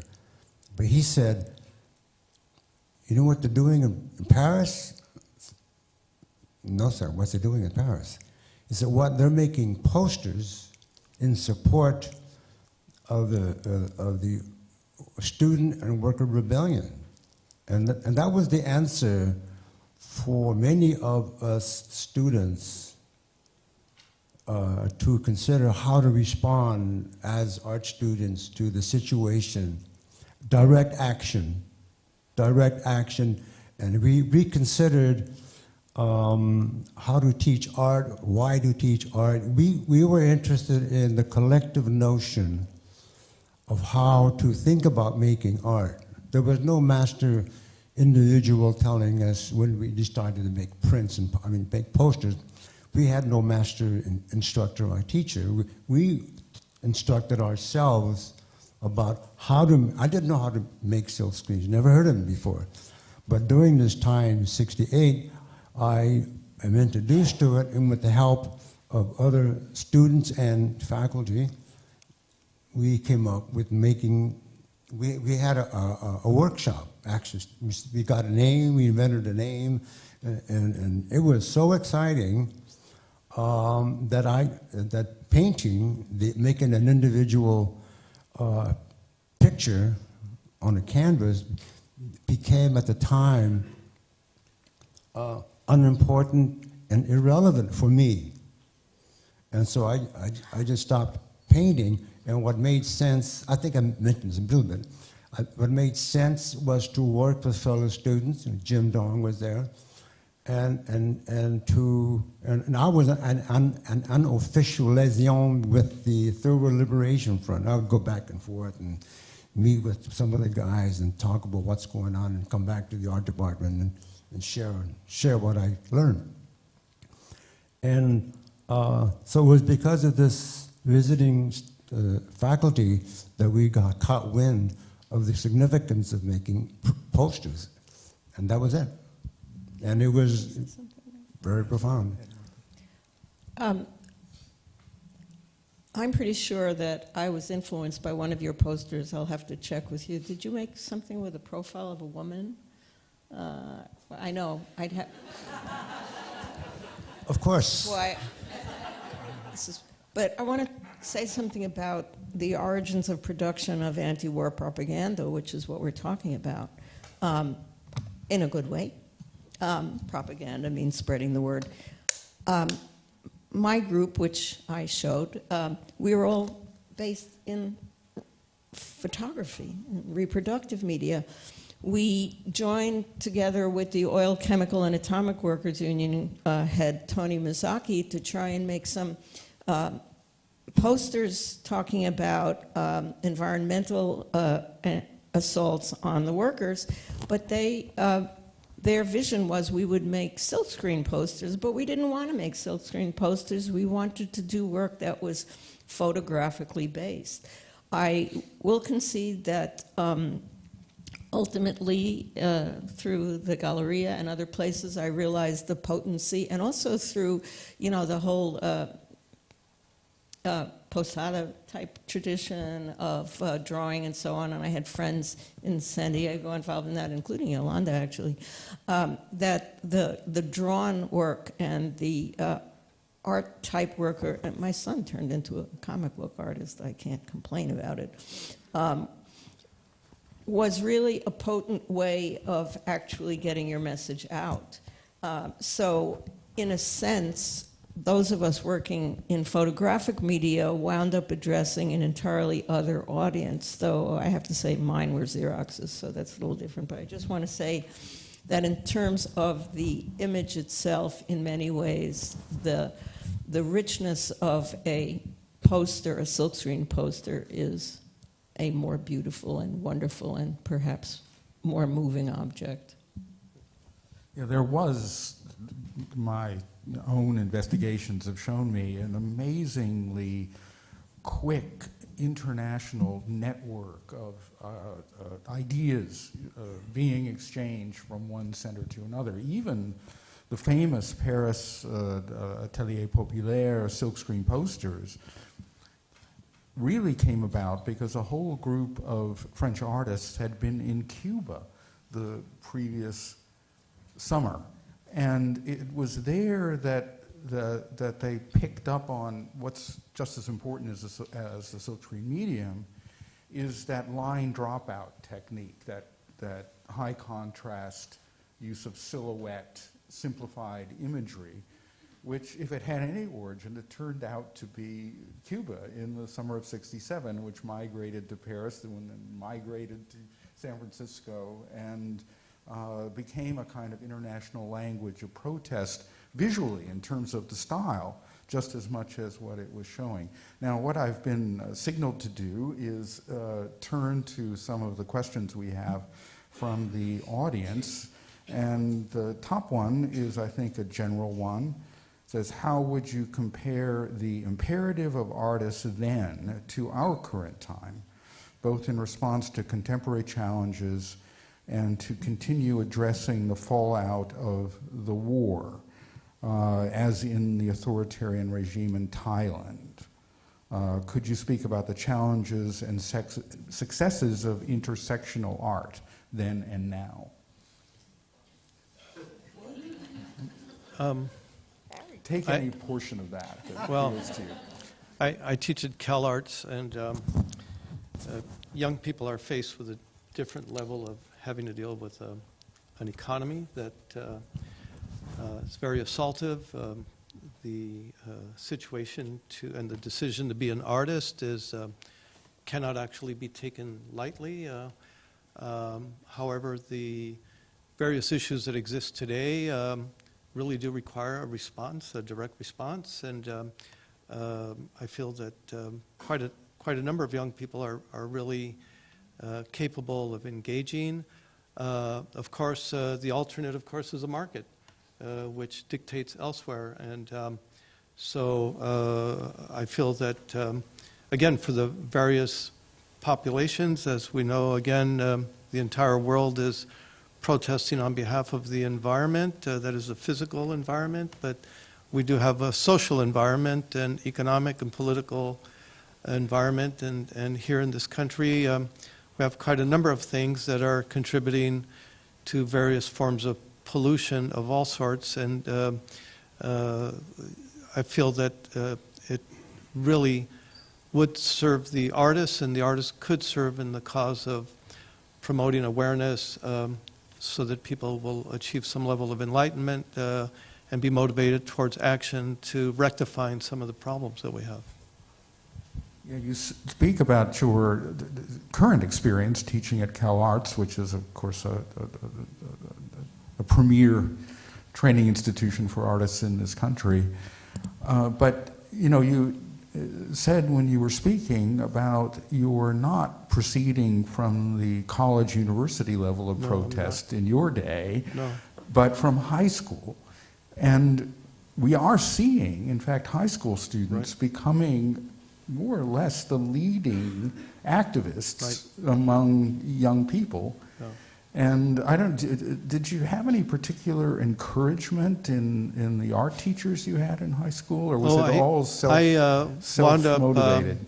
Being involved in the visual arts after high school. So I did have the privilege of being mentored by many individuals who are very well known in the Chicano history, very eloquent orators and strategists, people that were involved in many of the issues from the 1940s and 1950s. And so, yeah, I'm sure I had teachers that were a bit more than I would have gotten had I actually attended school. When I was in high school, we didn't have an art class. What we had was a class for those who were difficult to manage. And I was in that class. And so it was an interesting, well, I didn't know that was why these students were making drawings and paintings. I just, for me, it was just like, this is fantastic. This is the class I want. But it was a punishment, like a prison. But my mother, at the same time, was the one who really was inspirational in terms of making images. And among my earliest images were based upon the Hollywood magazines she would buy, in which she would pictures and stupid stories about celebrities and movie stars and that nonsense. But my first drawings were based upon the photographs of like '59, and I did a pastel of James Dean, and in the early '30s, Nancy Kwan, and see who else, Elizabeth Taylor, and then from an album cover, I did a photo-based drawing in crayon of Johnny Mathis. But this comes out of my mother's love for Hollywood, for movies, and for these magazines that had these great pictures of all these stars. And so that was my frame of reference. That was my forest. That was my nature, these images of these famous movie stars and singers and such. I think to get to at least one or two more of the questions, this one is maybe a little more of a comment than a question, but I think still worth reading out. It basically says, only New York, California, yet again? Where is the Midwest? Chicago had a critical activist community. Absolutely. And arguably in Nancy Spiro, Claes Oldenburg, Leon Golub, Irving Petlin, and others were shaped by their time there. Stop ignoring the Midwest. And I take the point. And luckily, the exhibition, of course, has those artists included, as well as a really, really striking piece by Jim Nutt. And, you know, it's there to be seen, and I'm not sure that any of us are personally qualified to speak further about Chicago, but we definitely acknowledge the oversight.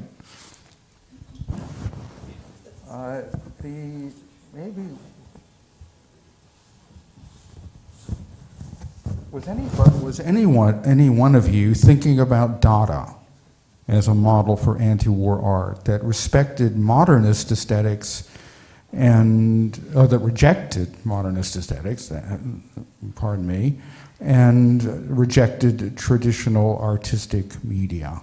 Yeah, I was aware of Dada. I didn't know, I didn't study Dada. I just knew something about Dada. I loved the humor. I love the seriousness and the unabashedly way in which they reconsidered how the world was put together, and some of the Dadists were politically, to me, very interesting because of the fact that they were, without question, into politics, and especially some of the Communist Party and some who were anarchists, and they try to marry all the aesthetics, the ideas into their work. That's a very complex thing to do, and I mean to do it in a way in which it is moving and profound.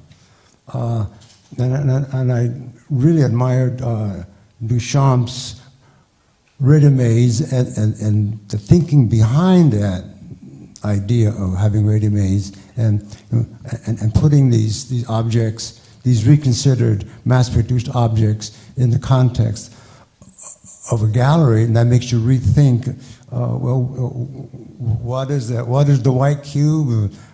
What is art? I mean, is that art? Well, it was a great reconsideration of bourgeois notions of culture. Very exciting to me as a young man.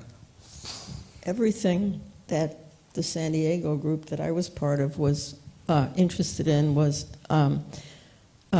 based on an assault on modernism. And when we said we wanted to change the art world, that's what we meant. I wouldn't say necessarily Dada, though I would say that my videos are more closer to the spirit of Dada, and we also need to point to Fluxus as an influence, and the New York happening scene as Alan Capro was eventually Well, part of that and there group. are continuities That's correct. That's correct. between Dada, I mean, concrete ones that you can draw from the moment of Dada to those latter-day But- movements, which fostered, just an ethic of rejection and critique. But I was going to say, it seems to me Yeah. that Osco- you're the guy who should be When I talking. first became aware of Osco, I thought about the Dadaists immediately, and I was so excited. And I thought they were so brilliant, and they at the time, let's say that the Chicano art movement begins in the late 90s and goes into the 70s, early 70s. Many of the artists were making a self-defined and limited notion of what Chicano art is. Had to be figurative, somehow political, and had to address issues of the time that was considered by self-defined Chicanos what art should do. And then so when Osco comes along, it doesn't do that at all. It comes in within the context, as Harry brilliantly described, but the manifestation, I'm almost taking words out of your mouth. We should give Harry the last word. Well, again, the term Dada, I believe I would have come across that term after most of the work was actually created. But just growing up in Los Angeles in the streets of East LA and witnessing so many things, it was a sort of a hyper surreal absurdity. It takes quite a bit to actually live in a bad LA movie. So it's and so one has to kind of edit out and to respond and also take in the influence of sort of and it's kind of difficult to explain sort of the Mexican notion of Nepantla, which is to be between life and death, and take it and actually live it, where you're able to go to extremes in your own life that far exceed that of logic, and actually live it out, and then have it described with astonishment that you actually survived making any art. Absolutely brilliant. That's the perfect way, I think, to end our session, and we appreciate your staying with us through all the ups and downs. And I guess we'll have a short break. Me too. I'm freezing, sorry. 10 minutes tops, please. I'm not like traveling theater. What's his name? Cited him before. I'm trying.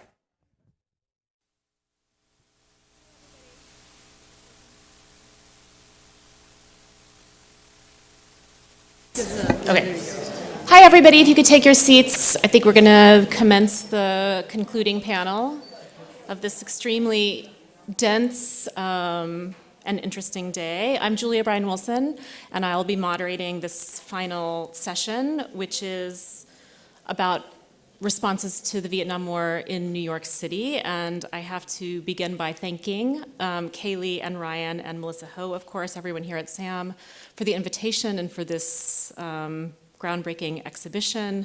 I also want to begin by acknowledging, of course, the fact that Carolee Schneemann was supposed to be with us, and that that's not possible, of course, because she passed away. And I want to not only acknowledge her pioneering work within the interlocking realms of anti-war work and feminist work that Miwan so beautifully elucidated this morning. I also want to just express my gratitude to Melissa for making the brave and difficult decision to not replace her on this panel, because I think her absence points to the fact that she is, of course, irreplaceable in this context. So as Tom Crow so brilliantly did for the LA panel, I'm going to sketch out a really crude, I guess, landscape. of New York responses to the Vietnam War. And the first thing I need to say about this is that they were incredibly diverse. It would be impossible for me to encapsulate with any conviction some sort of central thematic, because in fact the war was like a machine for generating artwork in New York in this moment, and it dovetailed, of course, with artists who were also concerned with the civil rights movement, with women's liberation, with gay liberation, etc. So the profound divergence of responses in New York at this time, I just want to mark that and note that in a couple of examples. And the diversity of responses in terms of media, in terms of format, in terms of aesthetics, and in my mind, even more striking divergence in terms of tone, or what you might call the emotional register or mood, radically different moods around the political registration of dissent against the Vietnam War. It's really important that this show highlights so much work by artists of color, and I'm starting here with Faith Ringgold, who was an artist and also an activist working within feminist and civil rights and Black activism, as well as anti-Vietnam War causes. She is painting a series based on flags in the late 60s that have extremely scathing, biting, anti-war messages. She also turns in this moment to use the incorporation of textiles in her work, and to me it's no accident. Her entree into textiles is in some way through paintings of flags, which are of course a kind of preeminent example of a political textile. This is Yayoi Kusama's naked performance that again that Mignon talked about as well this morning, a really different deployment of the flag and also the use of the naked body in public space, which again are just meant to sketch out some radically different approaches to how to register dissent or political anger. We've talked a little bit about artist coalitions, artist groups. The Art Workers Coalition was formed in 1969 to register a number of complaints against the art world. And this was one of the visual material outputs of the Art Workers Coalition, which was a poster that was meant in its initial formation to be made in collaboration with the Museum of Modern Art. And for complicated reasons, that did not happen. It ended up being deployed during a protest at the Museum of Modern Art in front of Picasso's Guernica as a way to make lines between previous wars and the then current Vietnam War. This is a really interesting photograph of some members of the Art Workers Coalition, including John Hendricks, Tom Lloyd, and Jean Tage, holding this poster in front of Guernica to kind of try to make visible these connections about war atrocities. I think a different kind of history could be traced forward and this is a contested history, but one that I'm interested in thinking about, which is how this use in this poster of this journalistic image and also a snippet from an interview that was on television conducted by Mike Wallace about the massacre in the village of My Lai, how this actually could be considered the beginning of what we now think of as the pictures generation. That is to say, the use of appropriation or the critical citation of mass cultural or popular cultural images and their displacement into art contexts. And the pictures generation unfolds not less than 10 years after this image was made in New York. One of the things that Tom Crow emphasized in his sketching of the sort of landscape of LA was the influence and the importance of the military on the West Coast. And I think a kind of equivalent system or institution that really mattered to artists and that did feel like a kind of imposing network, one that had to be resisted, but was also, a kind of stage for their own actions, was the art institution. So if the military was one of the kind of guiding logics of the West Coast, in New York, it really was the art world, and especially these major museums like the Metropolitan Museum of Art and the Museum of Modern Art. And these were very complicated places, I think, for artists who did use them to heighten their own visibility. So this is a piece of guerrilla action, a piece of guerrilla theater by the Guerrilla Art Action Group that is very bloody and explicit about the ties between the board of trustees of the museum and the military-industrial complex. But I think that it's important to underscore that a place like MoMA, for all its kind of hegemonic force, was not understood to be, and in no way functioned, as a hegemonic place. There were all these extremely sympathetic staff members, people who worked in the library, curators, et cetera, who often participated in the very demonstrations against their own institution, or against at least the board of their own institution. And this piece especially reminds me, or there are strong echoes, I think, to movements today to think about, again, who constitutes the board of different museums. So, for example, the protests, the Decolonize This Place protests against the Whitney, and the board member who profits from the tear gas canisters used against migrants at the U.S. border. So while there were many loud, aggressive, bloody, violent protests, there was also a lot of work that had a different, more somber tone or mood. Yvonne Rainer's Street Action from 1970, we're not certain of the date. It was either May 9th or 10th. And of course, May of 1970 has been, that date has come up again and again. That was an extremely hot moment for protest in this country. So here is Yvonne Rainer, along with Douglas Dunn and Sarah Rudner. They are the first column here of people doing this extremely mournful and quiet walk through the streets of New York with their gaze facing down. It is a collective action. It is about kind of putting your body in the streets, but really against the model of a kind of militarized grandeur that was on display in many other kinds of demonstrations. It was meant to be a much more modest registration of dissent.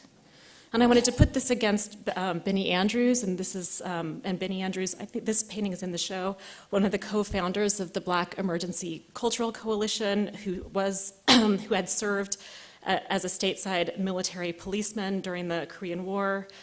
A really incredibly vivid articulation of the nexus between a kind of sexual and militaristic bodily politics. I think both of these pieces, for all their different media and tone, are also both about whiteness in different ways, both explicit and implicit. And I want to end this very, very brief discussion with yet again an invocation of Che, who has interestingly been threaded throughout the day. This is a poster. I don't know exactly who made it. It was made by the poster committee of the Art Workers Coalition.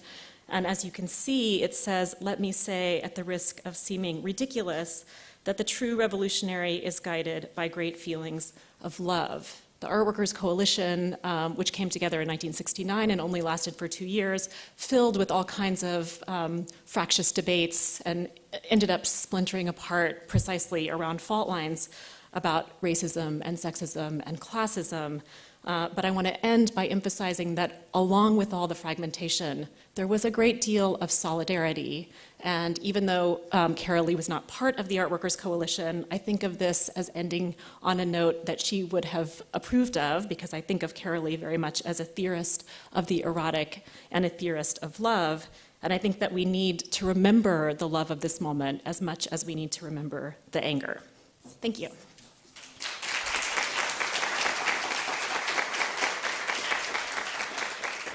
So we're going to begin with Hans Haacke, I believe, because, is that right? Image-wise, we're good with Hans. So the panel will be Hans and then Judith Bernstein.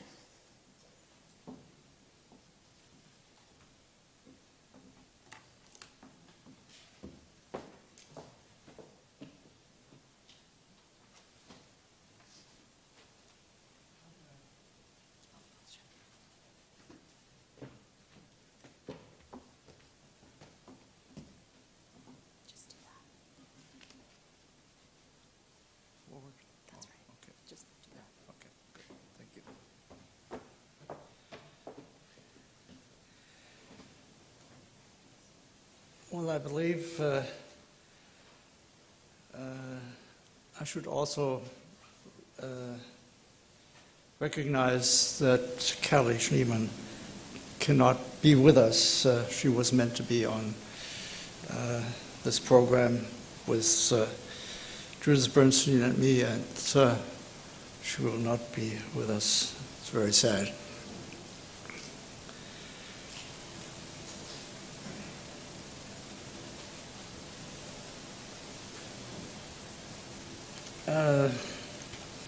It's not so easy for me to think back, and it was good to hear all the introductions and what everybody has said today, because my memory is not so good anymore. I should start with saying that early in the 60s, I began to think about the environment, literally, the environment in which art is presented. And I did that at first in very physical terms. I produced works that reacted to the climate, literally the physical climate of the gallery, and also works that required the viewer, the visitor of the art space, to actually manipulate it, to turn something upside down, to move in particular ways, or to do something else.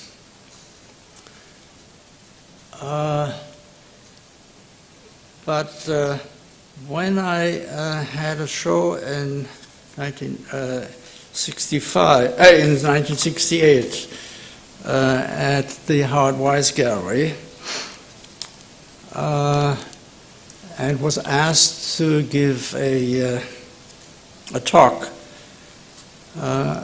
I felt I needed to preface this talk with something, and I wrote it down, and therefore I still have the words with me that still resonates today, perhaps, what it triggered, what was triggering it. And I'm afraid to say what we are experiencing today in this country and other countries is also related to that. Shortly before the exhibition that I had there, Dr. Martin Luther King was assassinated.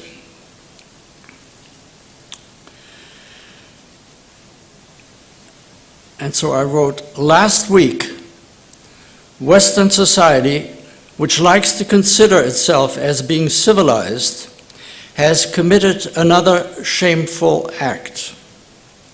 As a hideous proof for how great the gap is between its cherished self-esteem and reality.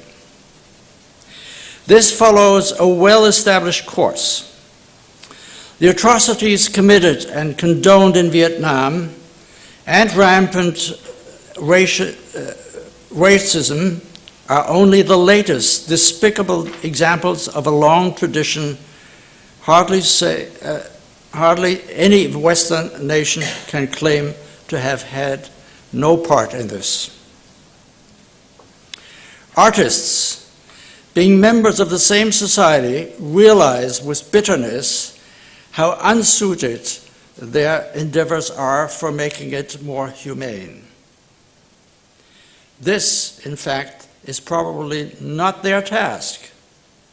Their profession does not lend itself to a meaningful contribution, staying aloof. However, artists should speak out against society's attempt to use their work as a welcome means to cover up for the failure of tackling urgent issues. Sponsoring the arts can be an honorable and worthwhile engagement, but it means little when the very basis of human interrelations and physical survival are at stake. It is there where immediate action is needed.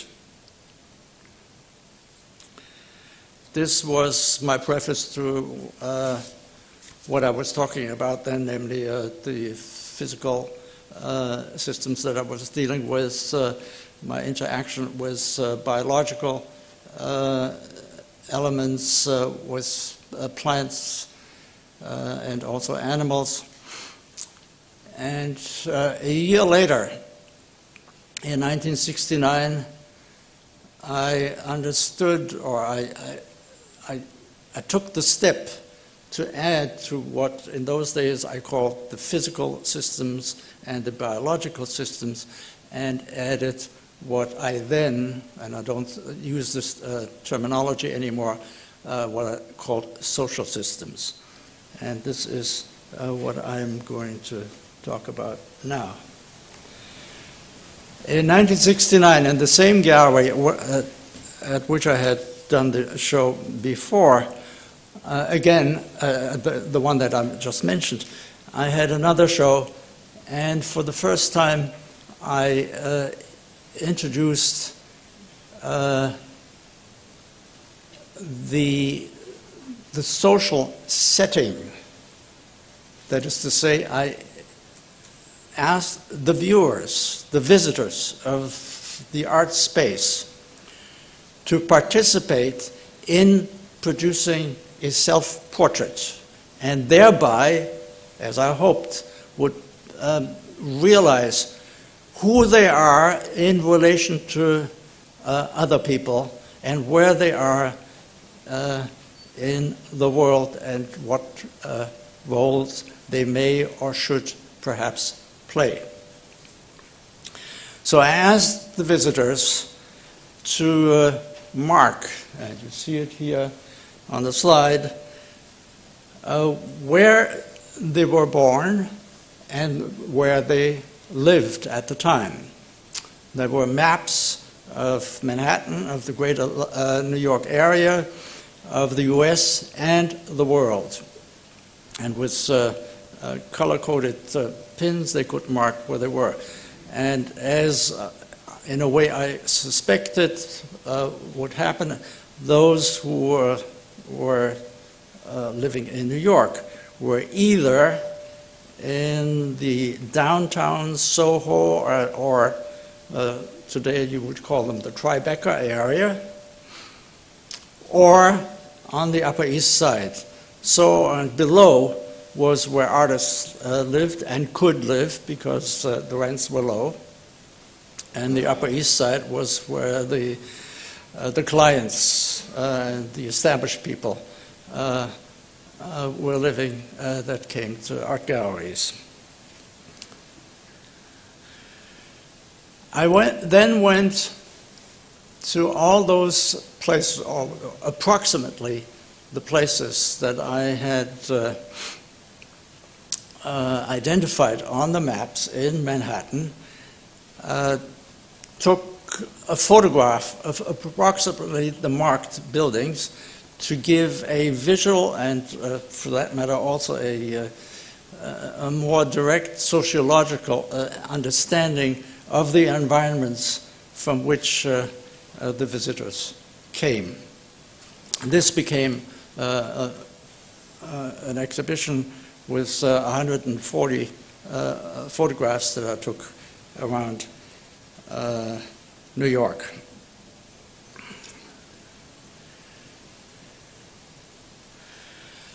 And then I became, of course, also involved in the Art Workers Coalition. It started off with, originally, with Greek artist Takis Vasilakis, who came from Paris with the experience of the French uprising revolution. He was also exhibiting at the Hardwise Gallery, and so was another Parisian artist, although from South America, Julio Lopac, who participated in the uprising and was then banned. He had to leave Paris. He was exiled for a while, was not admitted to the country anymore for a while. At the moment, he has, in fact, an exhibition at the museum, at the Metropolitan Museum. So things change.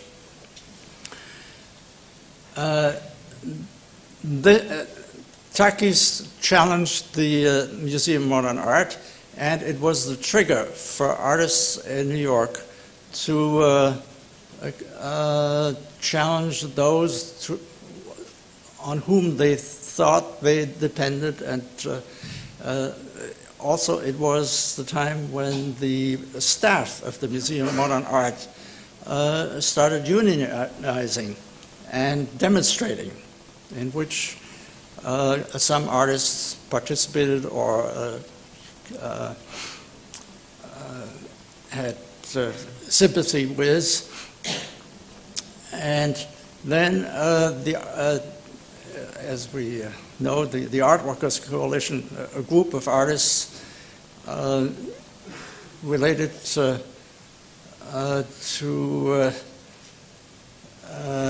various segments of the downtown New York art world, and got together, very much stimulated by Lucy Lepard. Jean Toche and John Hendricks were not directly involved, but they were close to it, and many other people of various backgrounds. Carl Andre was very active. We got together and we challenged particularly the Museum of Modern Art and the Metropolitan Museum. And then you saw a photograph earlier of a demonstration at the Museum of Modern Art with the posters of My Lai. Tom Lloyd was mentioned there. He was also a part of this bubble, and he was one of the early black artists who worked with light, and for reasons that I do not know, his name has disappeared from the horizon. One doesn't know of him anymore. So when Kynaston McShine, who, as far as I know, was the first non-white major curator of an American museum, when he organized the information show, that was the title that he chose at the Museum of Modern Art in 1970, I took this literally and as a continuation of my first poll, so to speak, that I did at the Howard Weiss Gallery. I wanted to, I asked the visitors of the Museum of Modern Art about their opinion about the Vietnam War implicitly, by asking them about the Nelson Rockefeller, who at the time was the governor of New York, and also had his eyes on being a vice president with Nixon. What the museum visitors thought about him not having denounced the Vietnam War. I was careful not to bring this question to the museum before the opening, and in effect, my suspicion was proven right, because had it been known before, this work would not have been exhibited at all. on the day of the opening or the day before. I brought it in late in the afternoon. A delegate of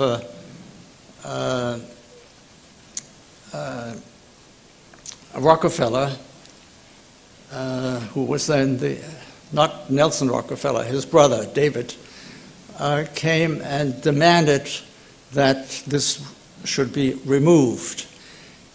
And it is thanks to the then director, John Hightower, at the museum, that it was not censored. John Hightower paid for it insofar as this, like Hightower's acceptance of demonstrations of the Art Workers Coalition and others at the Museum of Modern Art,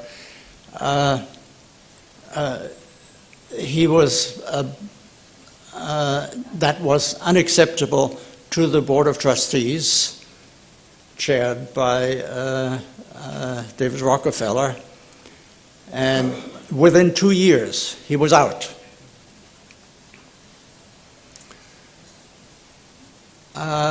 It is, I believe, also important to understand that the Rockefeller family had been the big power behind the Museum of Modern Art.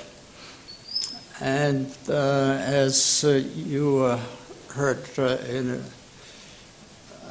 the introduction, John Hendricks, John Tosh, and others, the Guerrilla Art Action Group, did some research in the Rockefellers' involvement with various industries and international relations.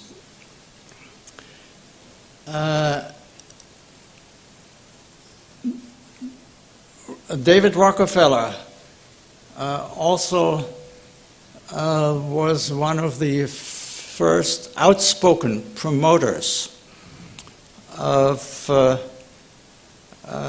corporate sponsorship of art. And that became a subject of mine after a few years, and I made a set of panels of various dignitaries, corporate and others, with quotes of these all gentlemen. There I found what he had to say, and this is an excerpt, of course. He said, from an economic standpoint, such involvement in the arts can mean direct and tangible benefits. It can provide a company with intensive publicity and advertising, and bring better reputation and an improved corporate image. It can build better customer relations, a readier acceptance of company products, and a superior approval of their quality. Promotion of the arts can improve the morale of employees and help attract qualified personnel. This is a prescription, a recipe, I should rather say, that is pretty common today. And in polls that I have developed since, this has also become a standard fixture.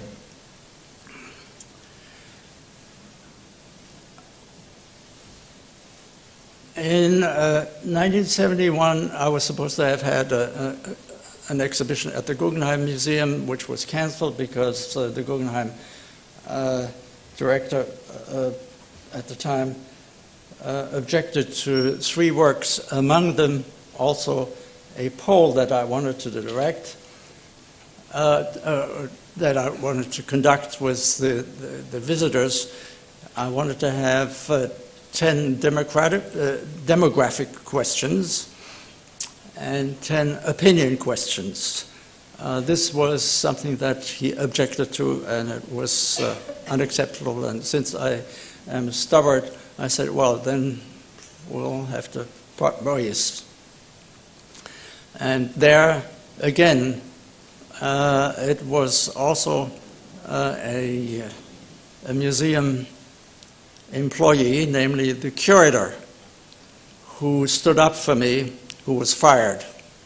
So in 2 instances, I witnessed or was indirectly, unfortunately, co-responsible for somebody losing his job because they stood up for something that they believed in and that I believed in. Fortunately, I had another foot on the other continent where I came from, in Europe, and in an exhibition in Germany first, in Krefeld, a Solow exhibition, I conducted a poll, and then when Symithson in 1972, a year after the Guggenheim story, when he did Documenta in Kassel, he invited me to conduct a poll there, and there it was done with, on a sheet that you see here with 20 questions, and the visitors marked with pencil the choice that they thought was appropriate, and this was then processed by the computer center nearby. And here you see some people. And here the visitors studying the results and, in fact, looking at their image. And I'm going to zip through now. This is a poll that I did at the John Weber Gallery, and here is a question about the influence of those who give money to museums and what is being shown and what artists produce. Another question on Nixon, our topic today. And this in Venice, at a recent Venice Biennial, again, a poll with 20 questions. Okwui Enwezor asked me to do something with my polls, and I did here with iPads. And mentioning his name, Okwui Enwezor, I have to also say, since this morning, I know that Okwui is no longer with us. He passed away yesterday or the day before.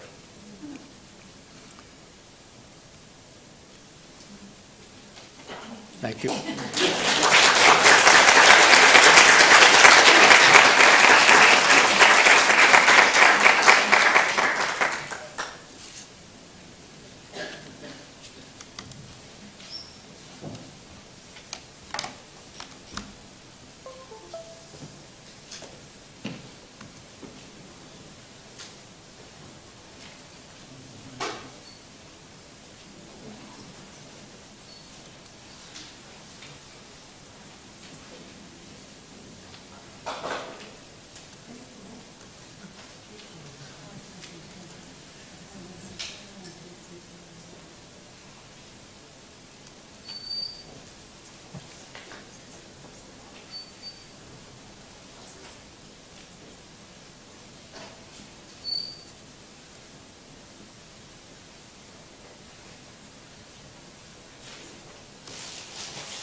What's great about it is that there are still a few people here, so I'm thrilled, by the way. That alone gives you a great precedence. I want to thank Melissa Ho, who has done this extraordinary show, and also the great catalog, which is really a book and really quite extraordinary. And I also want to pay tribute to Carolee Schneemann, who was a friend and who passed away a few days ago. And she was a friend as well as a colleague, and we were in a lot of shows together because of the sexuality of both of our works. Anyway, let me start in. Next slide. Oh, no, let's go back. Sorry about that. Oh, my God. What happens is it's fine. Okay, great, thank you. The first slide is a show that I had in 1973 at AIR Gallery, which was the first women's gallery in the world. And it started out because women got together because they were really shut out of the system, and they wanted to have access to the system. What happened for me personally is that I had gone to Penn State as an undergraduate, and when I was all undergraduate male school when I was there, but there were graduate students who were women. So when I came to New York, we were all the women who had similar experiences in graduate schools. They hit a brick wall. So we started our own gallery, and that was AIR Gallery. I originally, because I love these names, I wanted to call it Tweet, Twat, 20 Women Artists Together. But I was ahead of my time, and we called it AIR. Howardina Pindell suggested that name. She was thinking AIR Gallery, and AIR actually is an anachronism that was used for the fire department to make sure that artists in residence would be, they would not be burned to death in a fire. So this was the first show and that AIR Gallery had, and I was the first artist who did this. These are all charcoal on paper. They are all about sexuality, and they are about sexuality, politics, and well, they're sex, anti-war, and feminism, and mine is bigger than yours. So that was the first show. Next, oh my God, you're right. I should use the, okay. Sorry about that. Just use this back. Oh, no, I want to keep going forward. Okay, enter. Excellent, excellent. Okay, this was another piece. This piece eventually wound up at the Carnegie Museum, and that was recently, by the way, very recently. 5-panel vertical missiles. This was an anti-war Vietnam piece. I started doing these anti-war pieces when I was a student at Yale, and this one was done in '67. This is Fuck Off on U.S. Policy, or Jack Off on U.S. Policy in Vietnam. And then the penises were actually tombstones in memory of those who gave their lives. This is a one that is in the show now. 20,000 Americans killed in Vietnam so far. This was done in 1966. This is U.S. servicemen being fucked by number in Vietnam, and you connect the dots. I had read an article when I was a student at Yale in the Times that said, "Stop the World You Want to Get Off," which was a musical, and also Who's Afraid of Virginia Woolf, were taken directly from Bathroom Graffiti. A light bulb went off. I immediately went into the men's room at Yale, and I used that imagery, and that actually was something that has carried me through all these years. Okay, not that I'm checking out men's rooms now, but once you get the aesthetic, you got it. And there are a lot of things that I made up, But I have to say that the ones that were limericks, they were definitely taken from other sources. Another one, Jack Off on U.S. Policy in Vietnam, another drawing that was done with the Vietnam time frame. They have a lot of rage and a lot of anger. And as crude as some of the images are, they are not as crude as war and annihilation and losing limbs and all the other kinds of things that happen in war, rape, etc. Vietnam Garden, which is in this show, this was a piece that the Whitney Museum bought. There's Brillo for the hair, and they're all phalluses. They're all phalluses that are tombstones, and one has a Jewish star, all the rest have crosses on, in memory of those who gave their lives. Viet Cong Sucks. This is a guy flying through the air with a super cape on. That's a flag, and he's attached to the White House. It's Viet Cong. I made one that was one that was super cock, one was super zipper with a zipper on the cock, and then this one, Viet Cong Sucks. The Fun Gun. This was shown at the New Museum. I had a show there in 2012, and this piece is owned by Paul McCarthy. It's a fun gun, and you can see the similar sensibility here.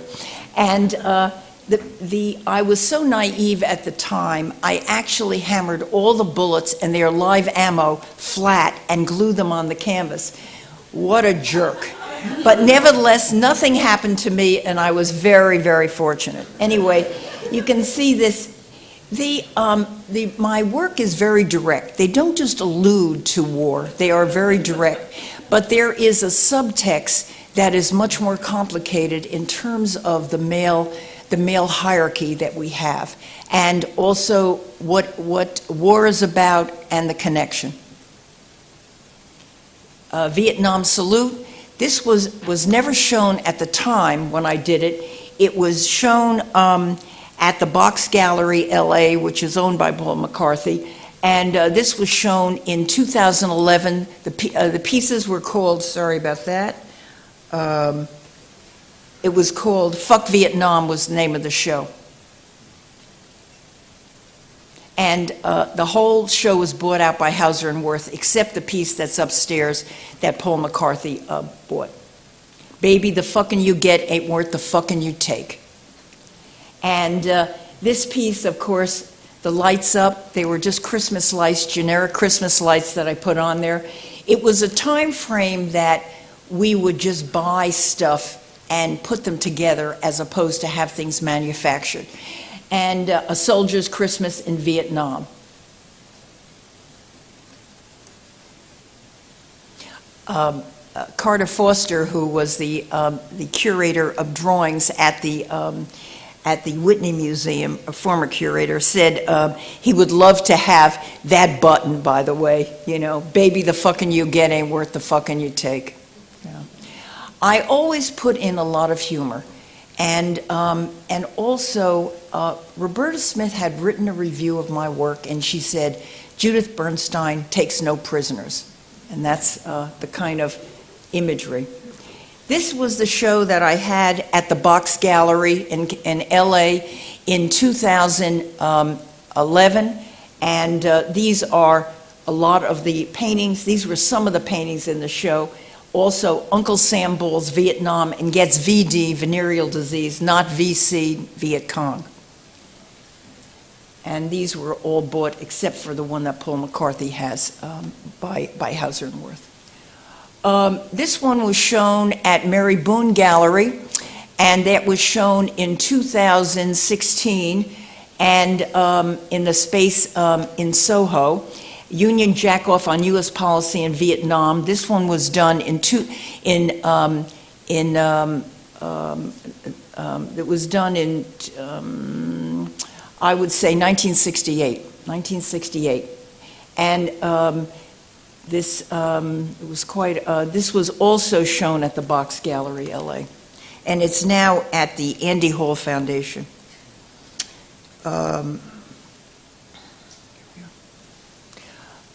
This one is Cockman Shall Rise Again. It's a portrait of our governor. I did this when I was a student at Yale. That's the kind of student I was, by the way. What a student I was. And this is the portrait of Governor Wallace, Alabama. A very, very reactionary governor. Yeah. And I've repurposed this in terms of Donald Trump. Can you imagine that? This is a show that I had at the new museum. I did a giant drawing of my name that was, you could see it across the street. It was done in paint. It was the first time I did one in paint. I did another one that was in charcoal, and that one was in 1986 at the Hillwood Art Museum. It was a gallery, it became a museum, whatever. But nevertheless, that was in charcoal.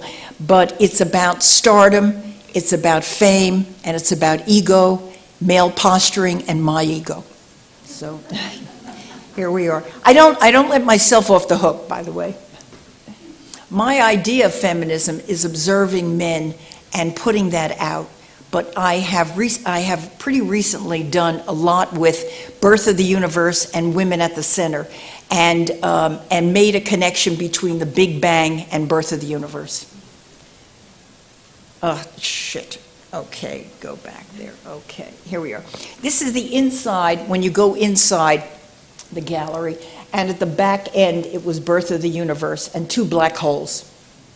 And then you have two screw drawings that were from the time from 73, the first one on the right, and 75, the one that's farther back.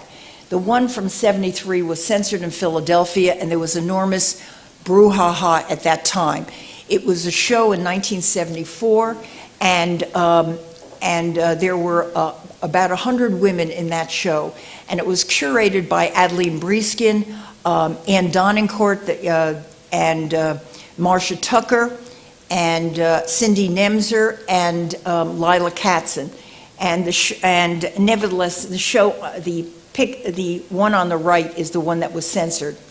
And it never did get into the show, but I still have the piece. The one on the back wall is, as I said, the Birth of the Universe, and you can see the extraordinary energy that seeing even my name backward looks on here on the glass. Birth of the Universe, Space, Time, and Infinity. This was a show that I had at Mary Boone, which was called Dicks of Death. And I love those titles. And I love the humor of it because it cuts out the rage. And it also is very much about myself. And also my work is about the political and the sexual, and also it's autobiographical. It's about me. And with this, these screw drawings on the right are a combination of work from 73, 75, and 78. And the back wall, I repurposed the Fuck Vietnam painting to Dicks of Death. And Dicks of Death actually is a name of Frankenbeans that the Army actually uses. It's not something that I made up, but it's something that I co-opted. Sorry, I think I went back. Too bad. Okay, here we are. I also did a show at Paul Kasman Gallery, and the Paul Kasman Gallery was called Money Shot. It's against Donald Trump. I also had a show last year at the Drawing Center, which was called Cabinet of Horrors. And all this is about Donald Trump. This is seen in black light, and it is really about the black light on Donald Trump's crimes. And the one on the left, I think actually I have a thing on that, so let me put this in. but this was all, it was under black light. The work works under, I do these pieces with regular light, but I also show them under black light. So you get another, it looks like another painting. It's another universe. It's an alternate universe. I also had the Birth of the Universe paintings under black light at Gavin Brown Gallery. This is Money Shot, and you have Trump, we have Nazi symbols, and you have a slot machine, which of course Donald Trump has enormous amount of stuff in Atlantic City, and we have the Capitol, and we have the flag, and he fucks with a lot of American images. And the phallus on the right is the lever for the slot machine. And the center, which is a cunt face, which I love to use that name, that's where the money comes out. Yeah. And this is under the light of day, and not under black light. This is All-American Spread Eagle. This is Donald Trump. And you have a Nazi symbol. You have that wonderful hairdo, that orange hairdo that he has, and the little mustache that we recognize from history. And we have the presidential seal right in the crotch. And All-American Spread Eagle, that presidential seal, I also used, I made buttons for the show that I had at the Drawing Center. And one of the buttons is Judith Bernstein 2020. So you can write me in as a candidate. I'm going to run, by the way, so I'm glad that I have my constituency here. So please, by the way, feel free to put that in. And but I had other ones that was seal, the presidential seal. I write seal of disbelief. I had a button of that. I also had Cabinet of Horrors, which was the name of the show at the Drawing Center. And I also had, Frankenschlong. Frankenschlong was Frankenstein with a stake through here and a portrait of Donald Trump, by the way. So I use my humor, and also but that was quite a successful show, and a lot of people really enjoyed that show. Hold on one second. Gotta go back. Oh no, we can't miss this last one, guys. Okay, one back. Okay, good. This last one is me. Very recently, I got a studio at the National Academy before they were selling their stuff, their buildings, and they gave me a studio, and I was able to do the largest paintings I've ever done, and it was just a studio from heaven. It was 25-foot square, 25-foot ceilings, and skylights. I died and went to heaven when I had that studio. And even I had an operation during that time. They took out my gallbladder, but I was on the ladder a couple days later, finishing these pieces. Nevertheless, this has to do with Death Universe, and I was thinking also a continuation of the Donald Trump because of the fact of Kim Jong-un and the possibility of nuclear annihilation, a possibility of black holes. And I'm using the existential scream, the Munch existential scream, as a cunt face over there. So this is one of the last paintings I've done, Death Universe, and that's it, guys.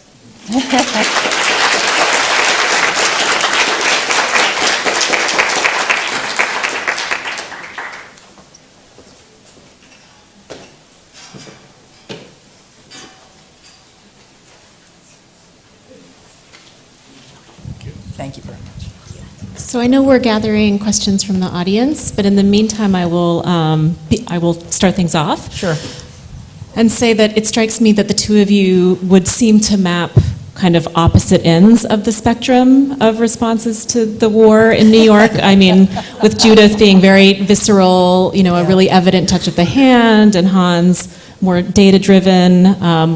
But I would like to ask you both, I'll make an observation that I do see connections, one of which is that, of course, Hans, your work is not evacuated of bodies. The installation shots of your poles, for example, are filled with bodies, that is to say, the bodies of the viewers, and that both of you have consistently been kind of irritants, or, you know, you've both been censored, you've both been agitating elements within the art museum. So I'm curious if you feel affinities towards each other at all. I know Hans had commented to me during a break that you didn't really, this is the first time you're meeting. Yes. Even though you've both been living in New York and active in kind of similar circles that never quite overlapped. So, but do you see any kind of, you know, I mean, what similarities do you feel between your we're practices? both political artists, and I love Hans's work. So that's it's really fabulous that we're on the same panel. It is for me, yeah.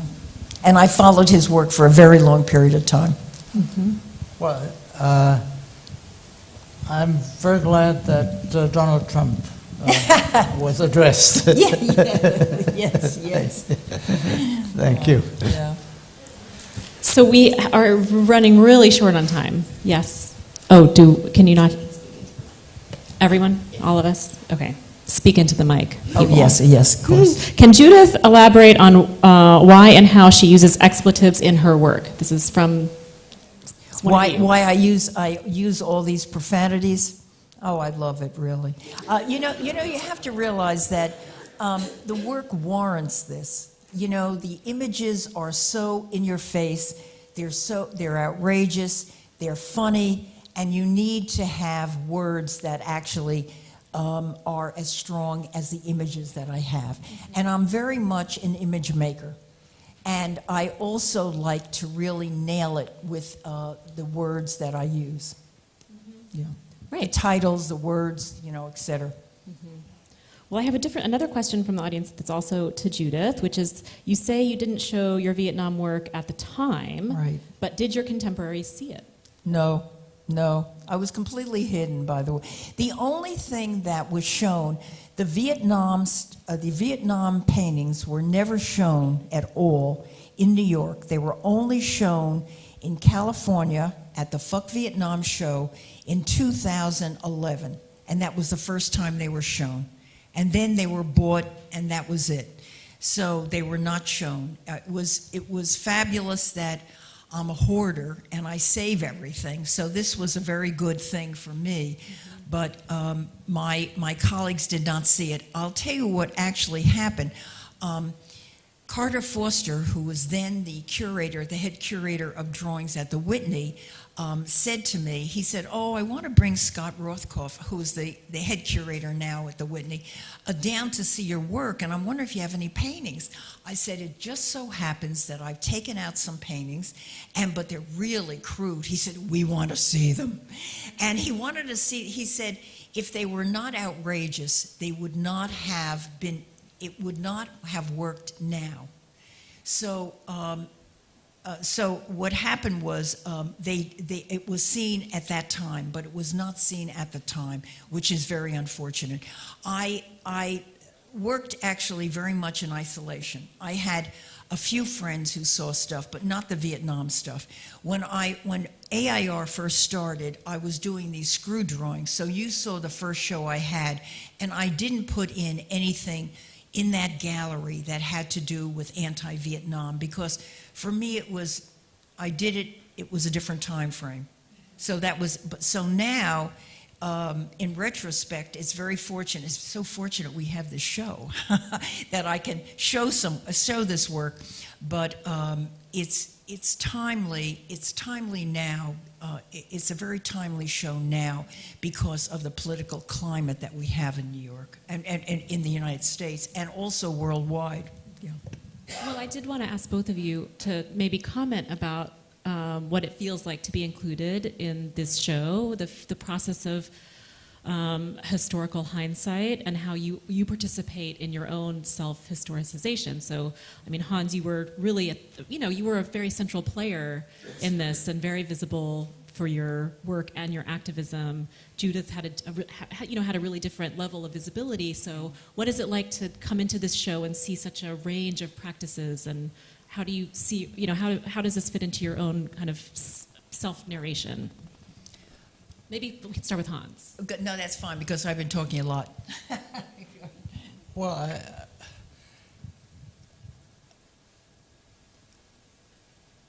actually, I'm a little surprised that this show could be mounted right now, because we are in a very critical period, and as we look at the media, comparisons are being made between what happened during the Nixon years and who is the president right now. There's talk about impeachment, and as it happened in the late 60s, early 70s, there are artists, activists, students are getting involved, and there's a lot of commotion. And therefore, it surprised me that an institution like the Smithsonian can afford, to put it in those terms, to put on this show. And I'm very glad. And I hope nothing happens to those who put on the show.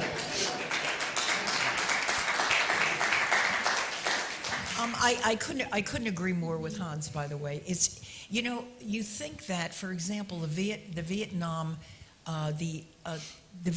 time frame, and to have it actually in Washington, D.C. at this time is really quite extraordinary.